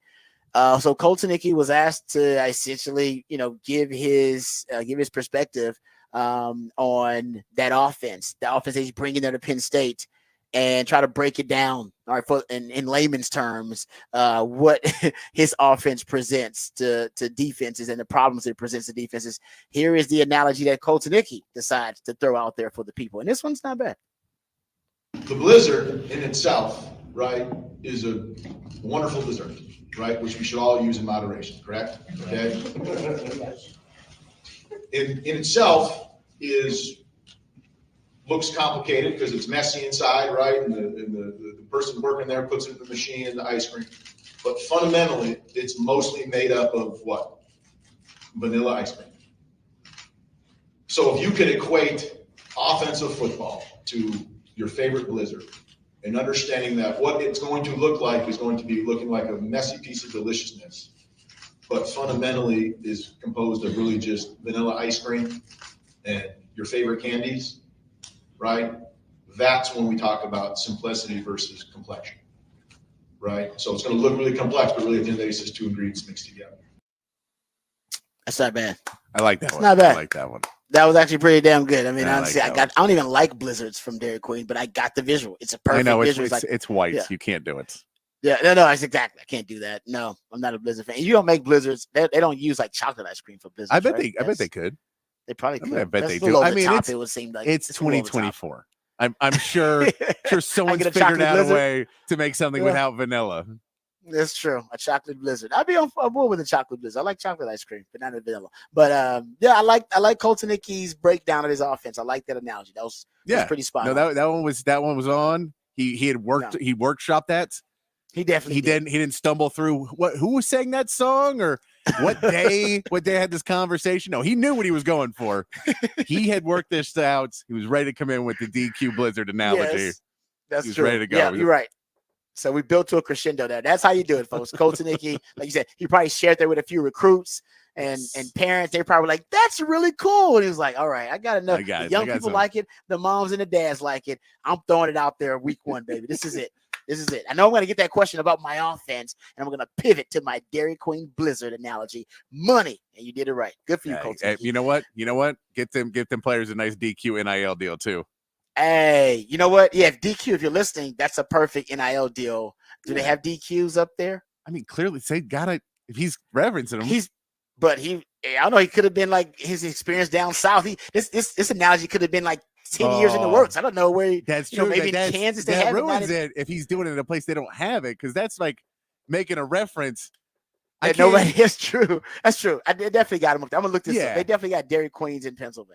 I can't go to Florida and make jokes about I-35 and Mopac. Not gonna go over well. No, you're right about that. No, you're yeah. Dairy Queen, Pennsylvania. I got him. There you go. Yeah. Okay, I'm looking them up right now. So they got Pennsylvania locations. The room reacted not in a state of like, I don't know what he's talking about. What is he talking? What Blizzard? What are you talking about, man? You're right. Everybody should know. But everybody knows about. Even the people like me who don't eat blizzards and don't partake. I know about the blizzard. I know what's in a blizzard. I know how you make a blizzard. So I got the analogy too. It's one of those things that's it's pretty universal. Everybody gets it. Oh. All right, we come back. We'll get into. We got a Rangers report. So Rangers fans in the 9 o'clock. Don't go anywhere. We got that for you. We'll also go over this quarterback. Even though he's a second-year quarterback, right now he's getting more MVP bets and more MVP wagers than any QB in the league. We'll get into that. Rod's rant of the day on the other side, and also we'll talk more Texas football. Talk about the Texas red zone a little bit, and also get into some of the things we saw on the defensive side of the ball for Texas. All that and more when we return right here on the Rodcast, featuring Patrick Davis. I'm Lifetime Longhorn Rod Babers coming back on the Horn.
All right, welcome back to the Rodcast. It is a Smooth Soul holiday edition of the Monday Fun Day Rodcast. We appreciate everybody out there. Happy Labor Day for joining us.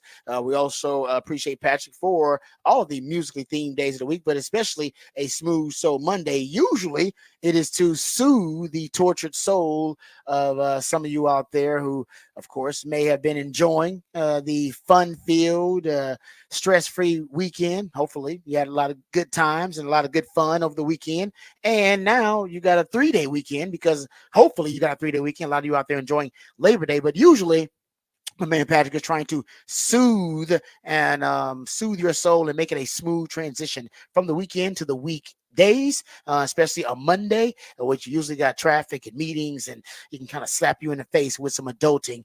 In order to ease that transition, he makes it a smooth soul Monday. So we appreciate him for hooking us up there. We also appreciate him coming up with the topic for the big fat poll of the day, which is posted now on X at the Horn ATX. Patrick, give the folks a topic for the big fat poll of the day.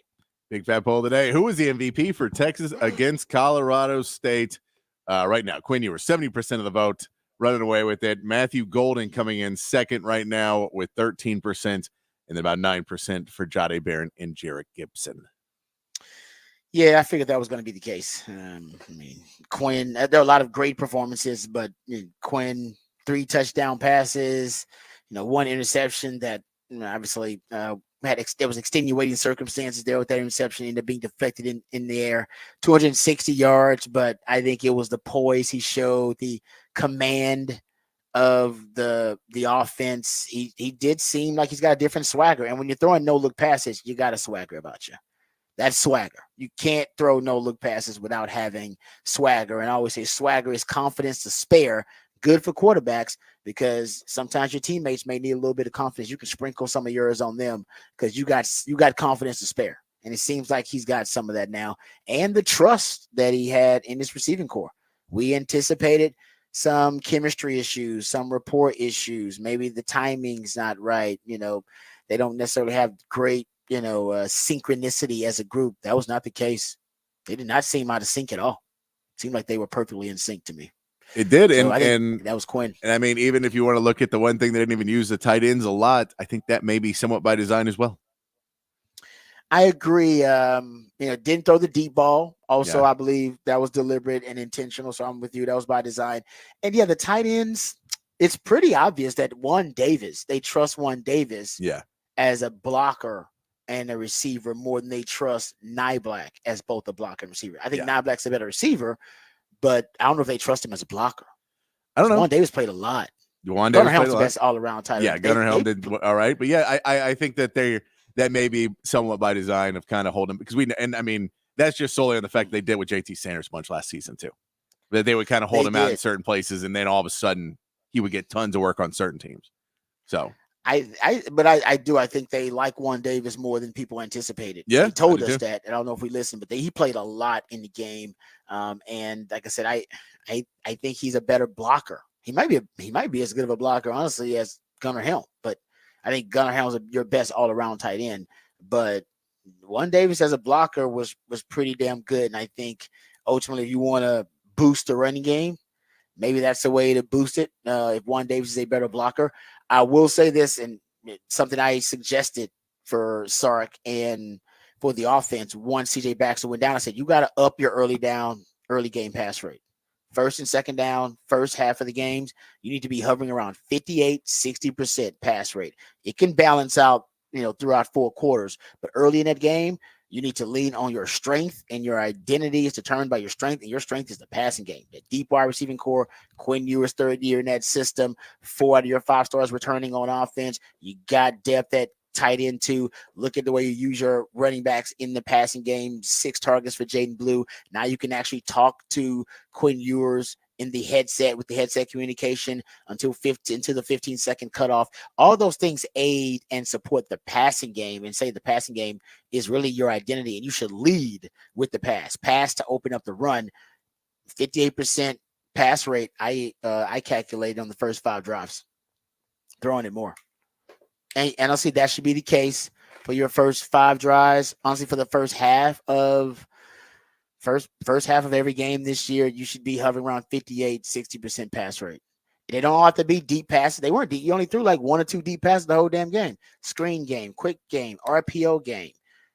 That's basically what I think you should add. All right. And more of a burden you should add to Quinn Ewers, because he can handle it. Where those extra reps going to go with CJ Baxter in the power running game? Well, don't bang your head against a brick wall. I think you should essentially supplement that with the passing game, which are long handoffs, right? Second reaction throws, really easy stuff for Quinn. The short to intermediate game, Quinn's one of the best quarterbacks in college football. He may be the best in delivering short to intermediate throws. What he lacks is the deep vertical shots being consistent, which we didn't even see him in this ball game. I think you'll see him versus Michigan. You're gonna have to. You can't beat Michigan without without forcing them to defend every level of the passing game. Yeah, because they're just too good that way.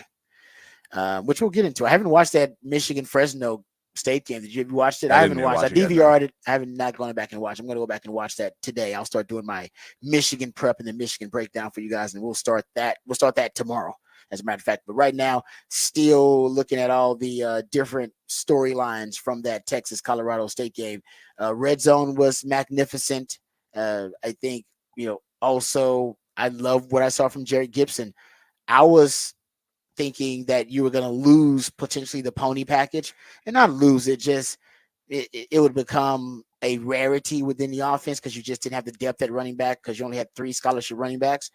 Jared Gibson can run the rock. The only question will be pass pro, how consistent he is in pass protection and ball security.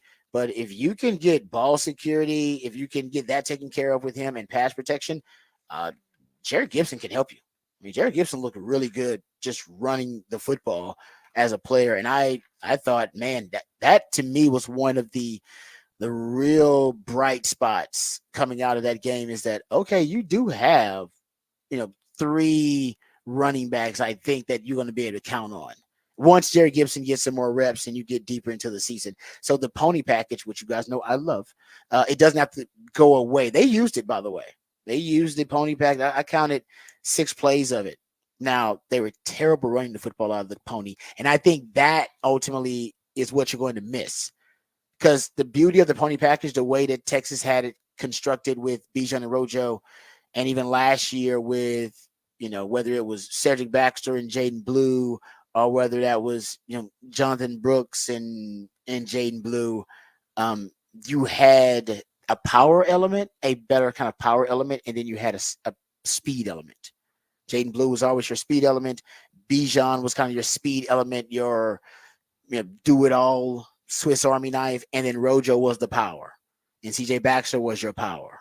So you always had a power element, a guy that can run in between the tackles, and so the defense had to account for both. And I don't know if you have the power element right now. Maybe that's Jerry Gibson, but I don't know right now if you have that power element in the pony package, which is why you didn't do squat running the football out of the 2-back sets, but you threw the football pretty damn good. Over 10 yards per attempt, 75% completion percentage. Your explosive play rate still above 30%. Your first down rate still hovering around 50%. It's still your most effective, most explosive, most efficient personnel grouping. It has been for the last 3 years. It'll be again. But I just thought it'll look different. And so I'm glad now it's a part of the fabric of the offense now. It's no longer an exotic element. It's because on the first drive, they used 11 personnel strictly.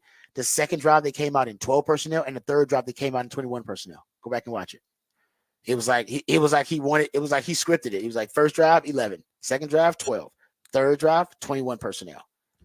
And, they didn't use it as much as I would have liked. But now I know it's a part of the natural fabric of the offense, and it's no longer an exotic added element. Empty formation is something also I love Texas running empty. I want them to run more of it. Last year, the last 3 games of the season against Tech and against Washington and against Oklahoma State, man, Texas was deadly out of empty formation. If you go look at it last season, those last 3 games, Texas ended up having Washington 75% completion percentage, over 12 yards per attempt, first down rate over 50%, explosive play rate hovering around 50% too. I mean, it was really effective. It seems like Quinn started to figure things out a little bit later on out of empty late in the season. And I think you kind of picked up where you left off. You only did it like 3 times, but you completed 2 of those, over 13 yards per attempt, explosive play rate. You got 2 explosive plays out of the 3 plays. That's really the point of the empties, to get those those explosive plays. I don't really care about the completion percentage as much. Yards per attempt you're going to get naturally because you're going to get bigger chunk yardage plays. But if you're getting, 2 explosive plays out of 3, that's a pretty good ratio, and you should do it more. Right. So some of the other conceptual signatures of Sark, you still got a chance to see.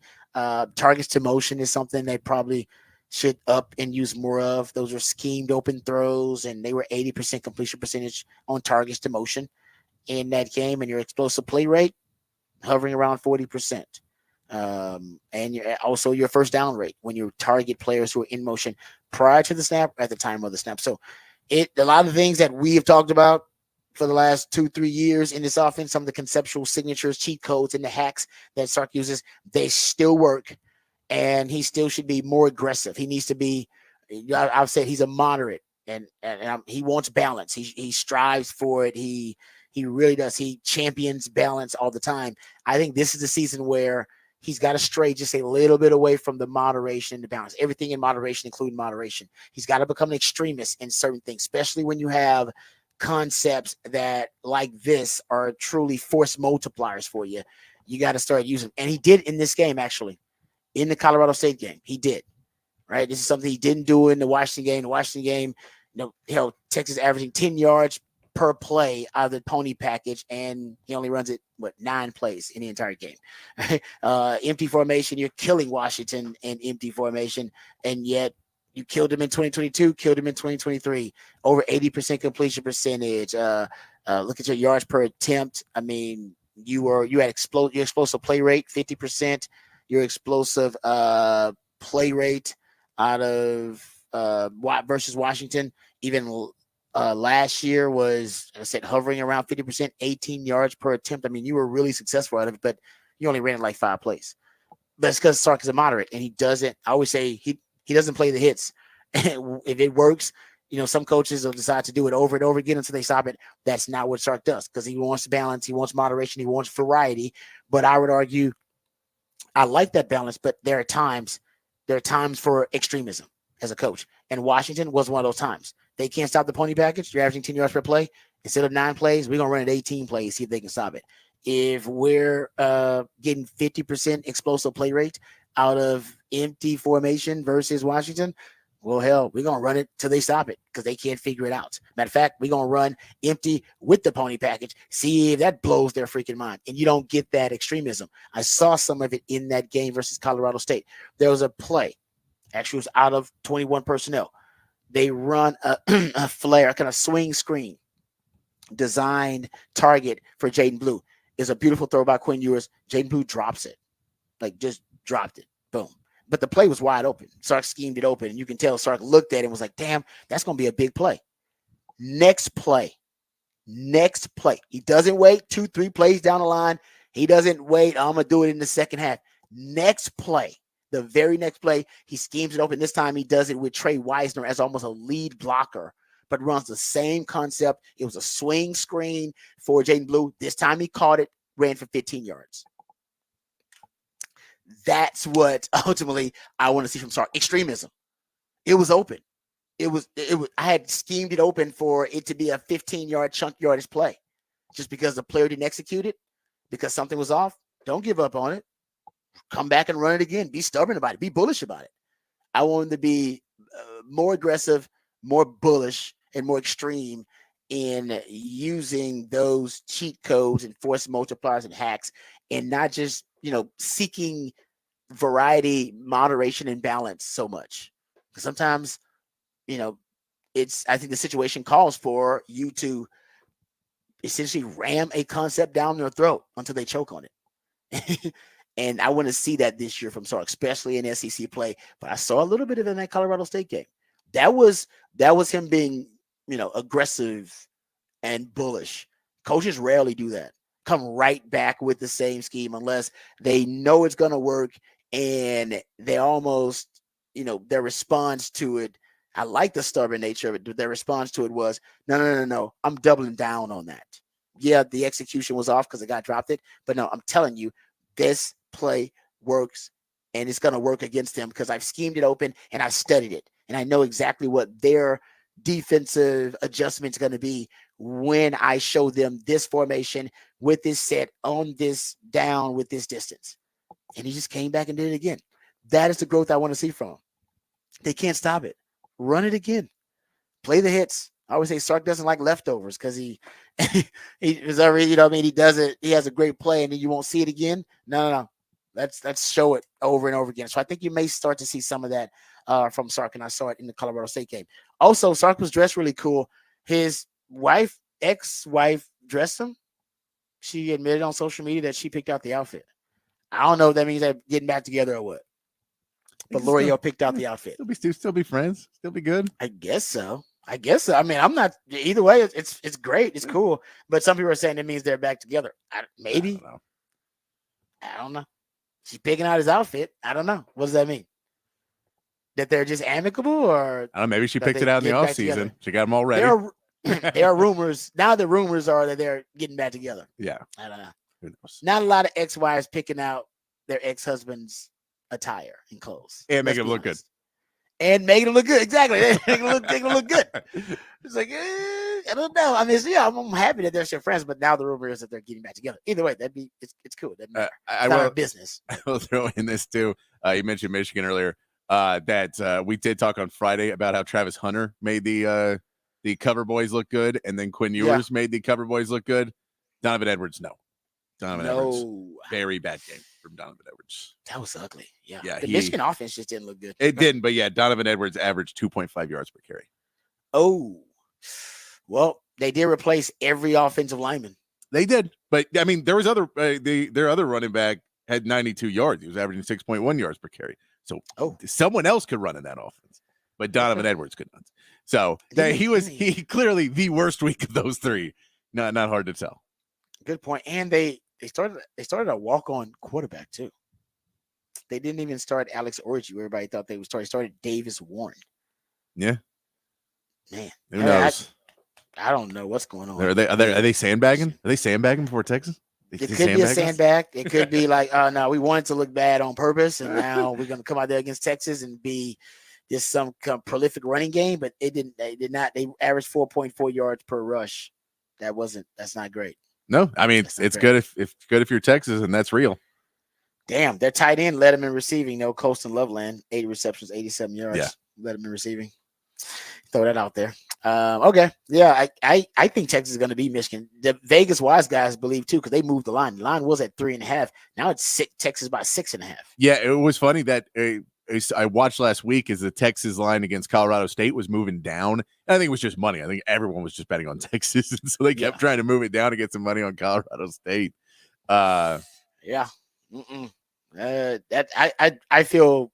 I don't know. I won't be arrogant, but I don't know. I feel good about picking Texas versus Michigan, and I didn't feel good about it prior to game one. Yeah, get on that hype train, Rod. Get on the hype train. Drink the Kool-Aid. Well, it's more about Michigan. It's more about how Michigan looks.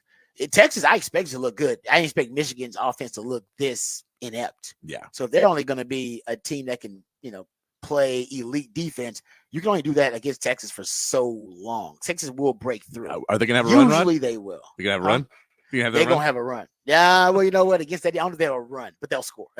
A run versus that Michigan defense might be asking a lot because, they got some dogs over there and some first-round picks, but they're not going to be able to hold Texas to basically to low scoring offense for 4 quarters. I mean, you can remember that run against Alabama last year was sparked because of the defense.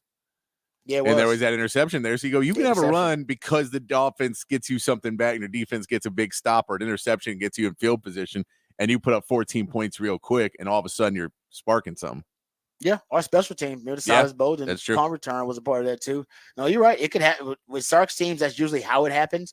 But on the road versus Michigan, I just think Michigan's offense, the way it looks, it's going to be an easy offense to defend. It looks like for Texas, it won't be that complex. Texas just has to be able to stop the run. And if Fresno State can hold you to less than 5 yards per rush, I feel like Texas should be able to too. But like you said, could they be pulling the okie doke? Could this be the rope-a-dope? Could they just, being vanilla and purposely be way too vanilla as a first-year head coach that he wasn't. His game plan was to be, and then realized a little bit too late into the game that probably was not the best game plan. to be that vanilla. It's very possible. And we'll go back and watch the game too, and get a better look of how insanely vanilla it is. But yep, I'm with you. That could be because I think they can come out and run or go old school option on you. Yeah, I mean, Alex Orji is a running quarterback. That gave Texas problem. Remember Kansas did that against Texas? Yeah. And they were able to move the ball, just running the option. And it sounds rudimentary, but that's one of the only things I really think they can do. They can't throw the ball down the field against Texas. They don't have the athletes on the outside. They don't have the quarterback play to be able to do it. But they're supposed to be able to run the rock against anybody. Doesn't look like they can run the rock against anybody. No, I mean that Donovan Edwards having that bad of a game is something you at least have to look at at 2.5 yards per carry, and his longest run was 7 yards. Yeah, that's ugly. Yeah, you just don't go back and watch that. Ugh. Yeah, I mean I didn't realize that. I didn't realize it was that bad. Yeah, I mean that's really bad for him. So if that's what it is, that's a scary thing for Michigan to not be able to move the ball with a guy that you thought was going to be one of your top guys. Yeah, I mean you thought would be a Heisman. That's why he was on the cover. He's on the cover. He's going to be like a Heisman candidate. We could say he was also on the cover because Michigan won the title and they wanted to put somebody there, and he just seemed like the most likely guy to be there. But at the same part, you don't expect him to be bad the next year. Yeah, no, I'm with you. That's a good point. I didn't realize that. Good stuff there. So for Texas, we'll get into the Texas-Michigan matchup, but like I said, I feel better, feel confident after watching week one for both of those teams. But going to Michigan on the road, there'll be a different team when they play Texas because everybody is. Yep. It's a big game. So we really probably can't even pay attention. And they always say the biggest improvement for every team is from week 1 to week 2. But if that's the case, in Texas also, we'll see a lot of improvement from week 1 to week 2. All right, let's get to the Rangers report here first, and then we'll dive into Rod's rant coming up next segment. But first, let's hit the Rangers report. The Rangers report is brought to you by Texas Truck and Trailer. All right, good times for the Rangers, actually. Back-to-back wins dramatic wins for the Rangers. Yeah, walk-off wins. On Sunday, Josh Young launched a walk-off 3-run homer off of A's all-star closer Mason Miller to secure a 6-4 10th inning win and the series victory. The Rangers hadn't won back-to-back series since July 6th through the 14th when they won 3 straight series against the Rays, Angels, and the Astros. But that was going into the All-Star break. But it's also the 8th walk-off of the season for the Rangers and the 2nd for Young, who's the first time Texas has won games on back-to-back walk-offs since July 31st of 2021. And that was at home against the Mariners. The Rangers' 8 walk-off wins are the club's second most in the past 8 seasons. They had 9 in 2019 and are more than the total for the past 2 seasons combined. They had 4 last season and 3 in 2022. So walk-off wins, always thrilling. So to have back-to-back ones is pretty wild for the Rangers. They're just trying to end the season with a lot of momentum, a lot of hope, a lot of optimism. And now, how about this? They've now won via walk-off in 5 of their last 6 home victories. Walk-off fashion and doing it in dramatic fashion. So, I don't know. I guess it's a positive way to hit the home stretch of the season for the Rangers, even if, of course, they're out of contention to make the postseason. But at least they can end it on a high note, positive note. It seems like that's what they're going for. And if you want to look at the update on Jacob deGrom, he pitched again yesterday in Round Rock. I went 2 2/3 scoreless innings, allowing 1 hit and 1 walk, but he struck out 5 in there through 43 pitches. They're feeling pretty good. They're going to send him back out on Saturday in Double-A in Frisco, and then they think that's it. They think he's ready to come up after that. So it was looking like next week you may be able to get Jacob deGrom back in this lineup. It's a little too late, but it is also a good sign to get him back, let him pitch a little bit before the end of the season. And especially this team is just trying to find pitchers down the stretch. We know that the Monday game that they didn't announce, they haven't been announcing starters until very, very late because they're trying to figure out who they know either. Yeah. And that's been kind of consistent the last month and 2 months. When you're looking the next day ahead, they've had a lot where they're not announcing pitchers. So to get another starter back in and get deGrom some work and show Rangers fans some things before next week will be a good look. Yeah. All right. Good stuff there. That is our Rangers report brought to you by Texas Truck and Trailer. The Rangers Report is brought to you by Texas Truck and Trailer, your premier truck accessory dealer. All right, let's get to the break. We'll come back and get into Rod's rant of the day. We'll talk about right now one of the more popular bets and wagers to win MVP in the NFL. And also we'll get back to some Texas football conversation. All of that and more when we return right here on the Rodcast featuring Patrick Davis and lifetime Longhorn Rod Babers. Coming back on the Horn.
All right, welcome back to the Rodcast. Time to get to some NFL conversation here. I was scrolling on my timeline and I saw a couple of pieces of audio from one from Dan Pastorini and one from Jared Allen. I know you're like, how do these relate to each other?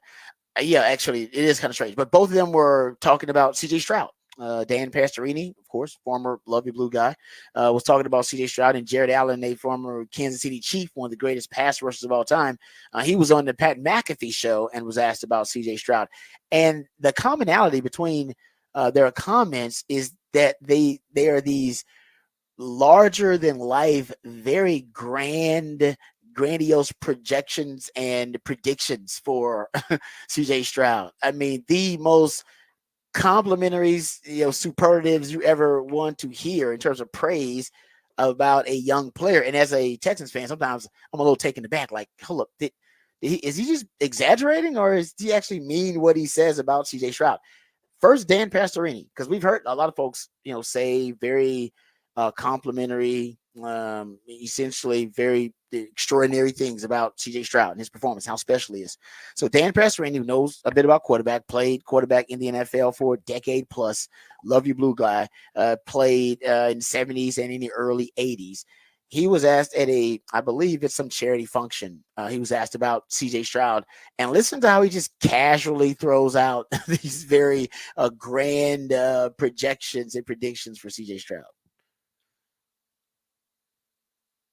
And, we're supportive of the Texans, and especially this year. They had such a great year. DeMeco Ryans, C.J. Stroud. C.J. Stroud is the best quarterback. I'll say it right now, the best quarterback I have ever seen or ever played against. And this kid's going to be a Hall of Famer. He keeps his head on straight, and they protect him. He's going to set all kinds of records here.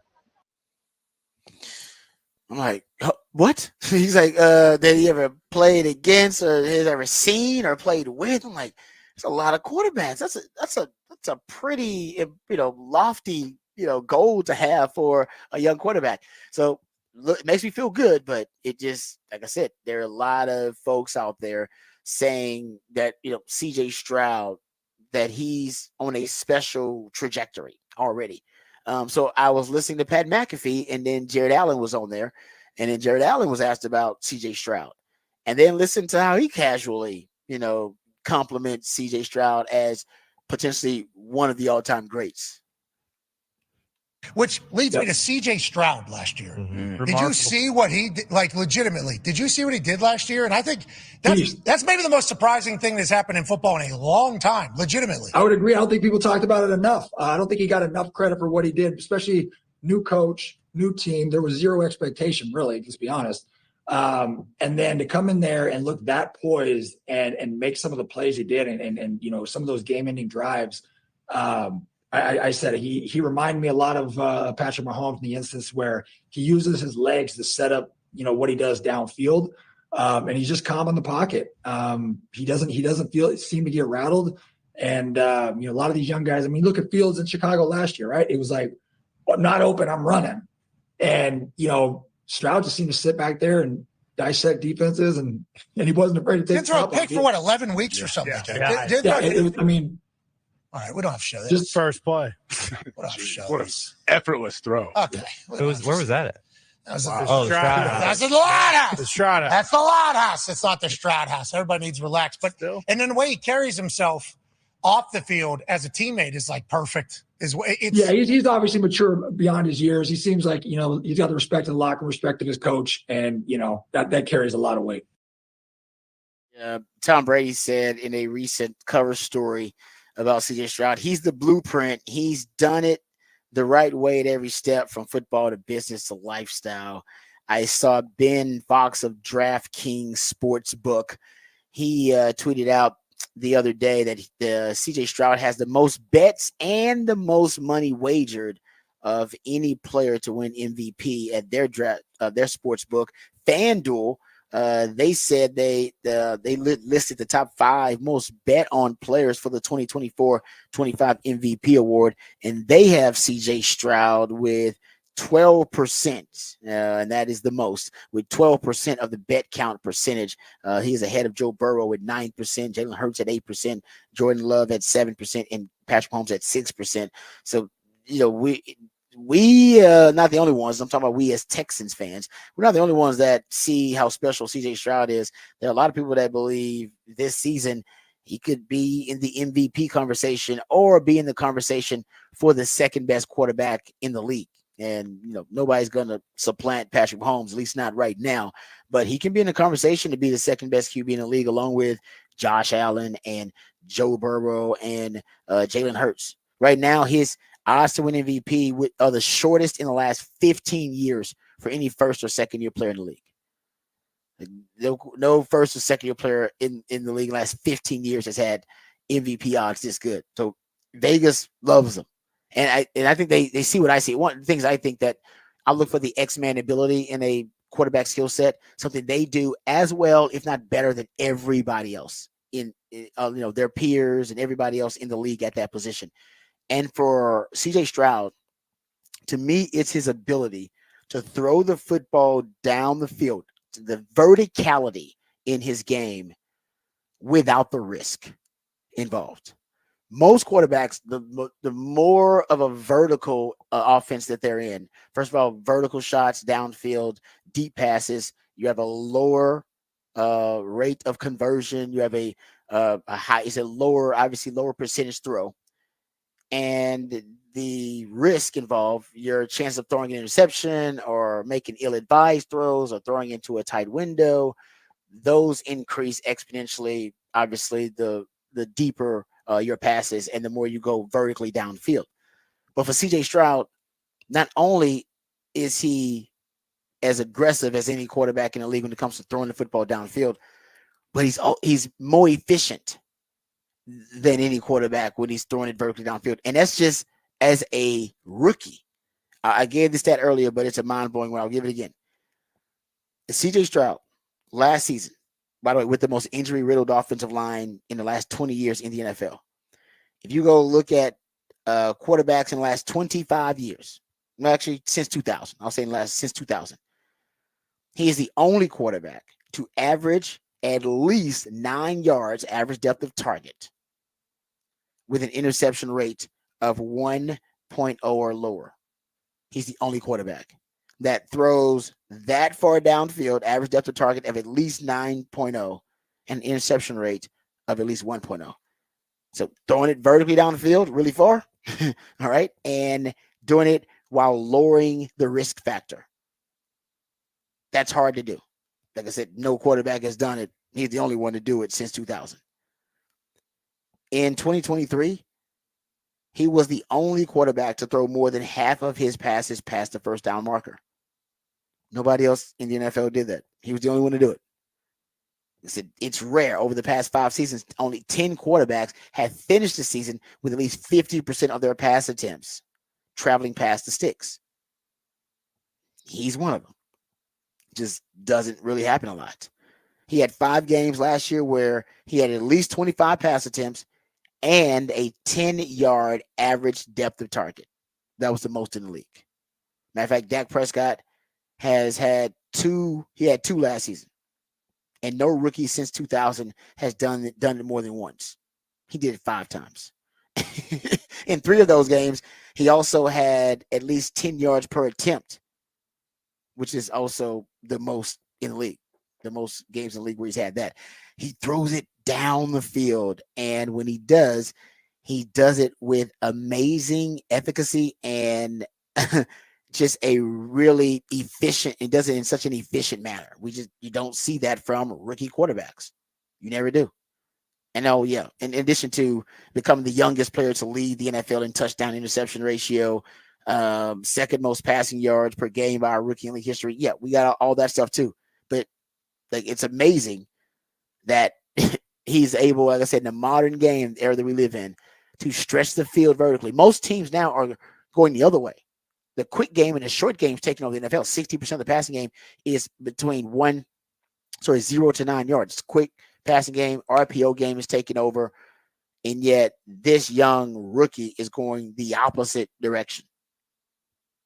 Like, it's unbelievable. I like this stat. He's the 3rd quarterback in the Super Bowl era to lead the league in both touchdown interception ratio, and the 2nd most passing yards per game. If you go look at it, only Joe Montana did it in 1989 and Tom Brady were able to accomplish that. Lead the NFL in passing yards per game and touchdown interception ratio. And it says that the other 2 guys were Joe Montana and Tom Brady, who were both able to do that in the same year. Crazy. Yeah. And if you go look at like I said, you go look at all of his stats. To me, the most impressive is the fact that he does take care of the football as a young player. That's not something young players do very well. And he's kind of naturally a great caretaker of the football, if you will. Even though like I said, he takes chances. It's not like he's not throwing the football downfield and taking chances. He just does it better than everybody else. All right, there you go. So it's my C.J. Stroud rant. There you go. So if you want to put some money on C.J. Stroud to win MVP, you better do it, because you're losing that value every day, because a lot of people are jumping on that bet. All right, we come back. We got a segment of Who Said That. That's when we play pieces of audio from the sports world, sometimes beyond the sports world, and based on the context clues or based on the familiarity of the voice, you have to diagnose and identify who said that. We'll play that when we come back right here on the Rodcast, featuring Patrick Davis on Lifetime Longhorn. Rod Davis coming back on the horn.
All right, welcome back to the Rodcast. It is a holiday edition of the Rodcast. Happy Labor Day to everybody out there. Appreciate you guys joining us. Also, it is a Smooth Soul Monday edition of the Rodcast. That's when Patrick plays jams intended to soothe the tortured soul of a lot of you out there who have to venture into the work week. Not the case today, because hopefully you're enjoying Labor Day holiday, but usually a Smooth Soul Monday is intended to make it a smooth transition from the fun-filled, stress-free weekend to the very stressful, hectic work week. We know that can be a bit traumatic for folks out there, so Patrick wants to make it a smooth transition for you. That is the purpose of a Smooth Soul Monday. He also comes up with the topic for the big fat poll of the day, and you can go check that out on Twitter, at X, I should say, at the Horn ATX on the X account. It's already posted up there for you. Patrick wants to know, pretty simple, who was the MVP for Texas against Colorado State? And it looks like it is a runaway winner, because Quinn Ewers, 68% of you say Quinn Ewers is the MVP, and the next closest would be Matthew Golden with 13% of the vote. So looks like Quinn Ewers is going to win this thing hands down, and I agree. I think Quinn Ewers did show himself really well in that game, and 3 touchdowns, 1 interception, and that was just a batted pass. But I think he had like 1 bad play. If I was grading his plays, I would give him 1 bad play, and the rest of them seemed like he was really spectacular in the short to intermediate area. Balls were on the money, had a no-look pass. I mean, that's always going to make the highlight reel. I didn't watch Sports Center, but I'm sure it was probably one of the highlight plays with the no-look pass. And it looked like he had really good chemistry with the wide receivers. And I think that was one of the big question marks. So Quinn Ewers right now winning the vote for the topic for the big fat poll today. Who was the MVP for the Texas against Colorado State matchup? All right, it's time to get into who said that. That's when Patrick plays pieces of audio, sometimes from the sports world, sometimes beyond the sports world, and based on the context clues or familiarity of the voice. Hopefully you can recall and identify who said that.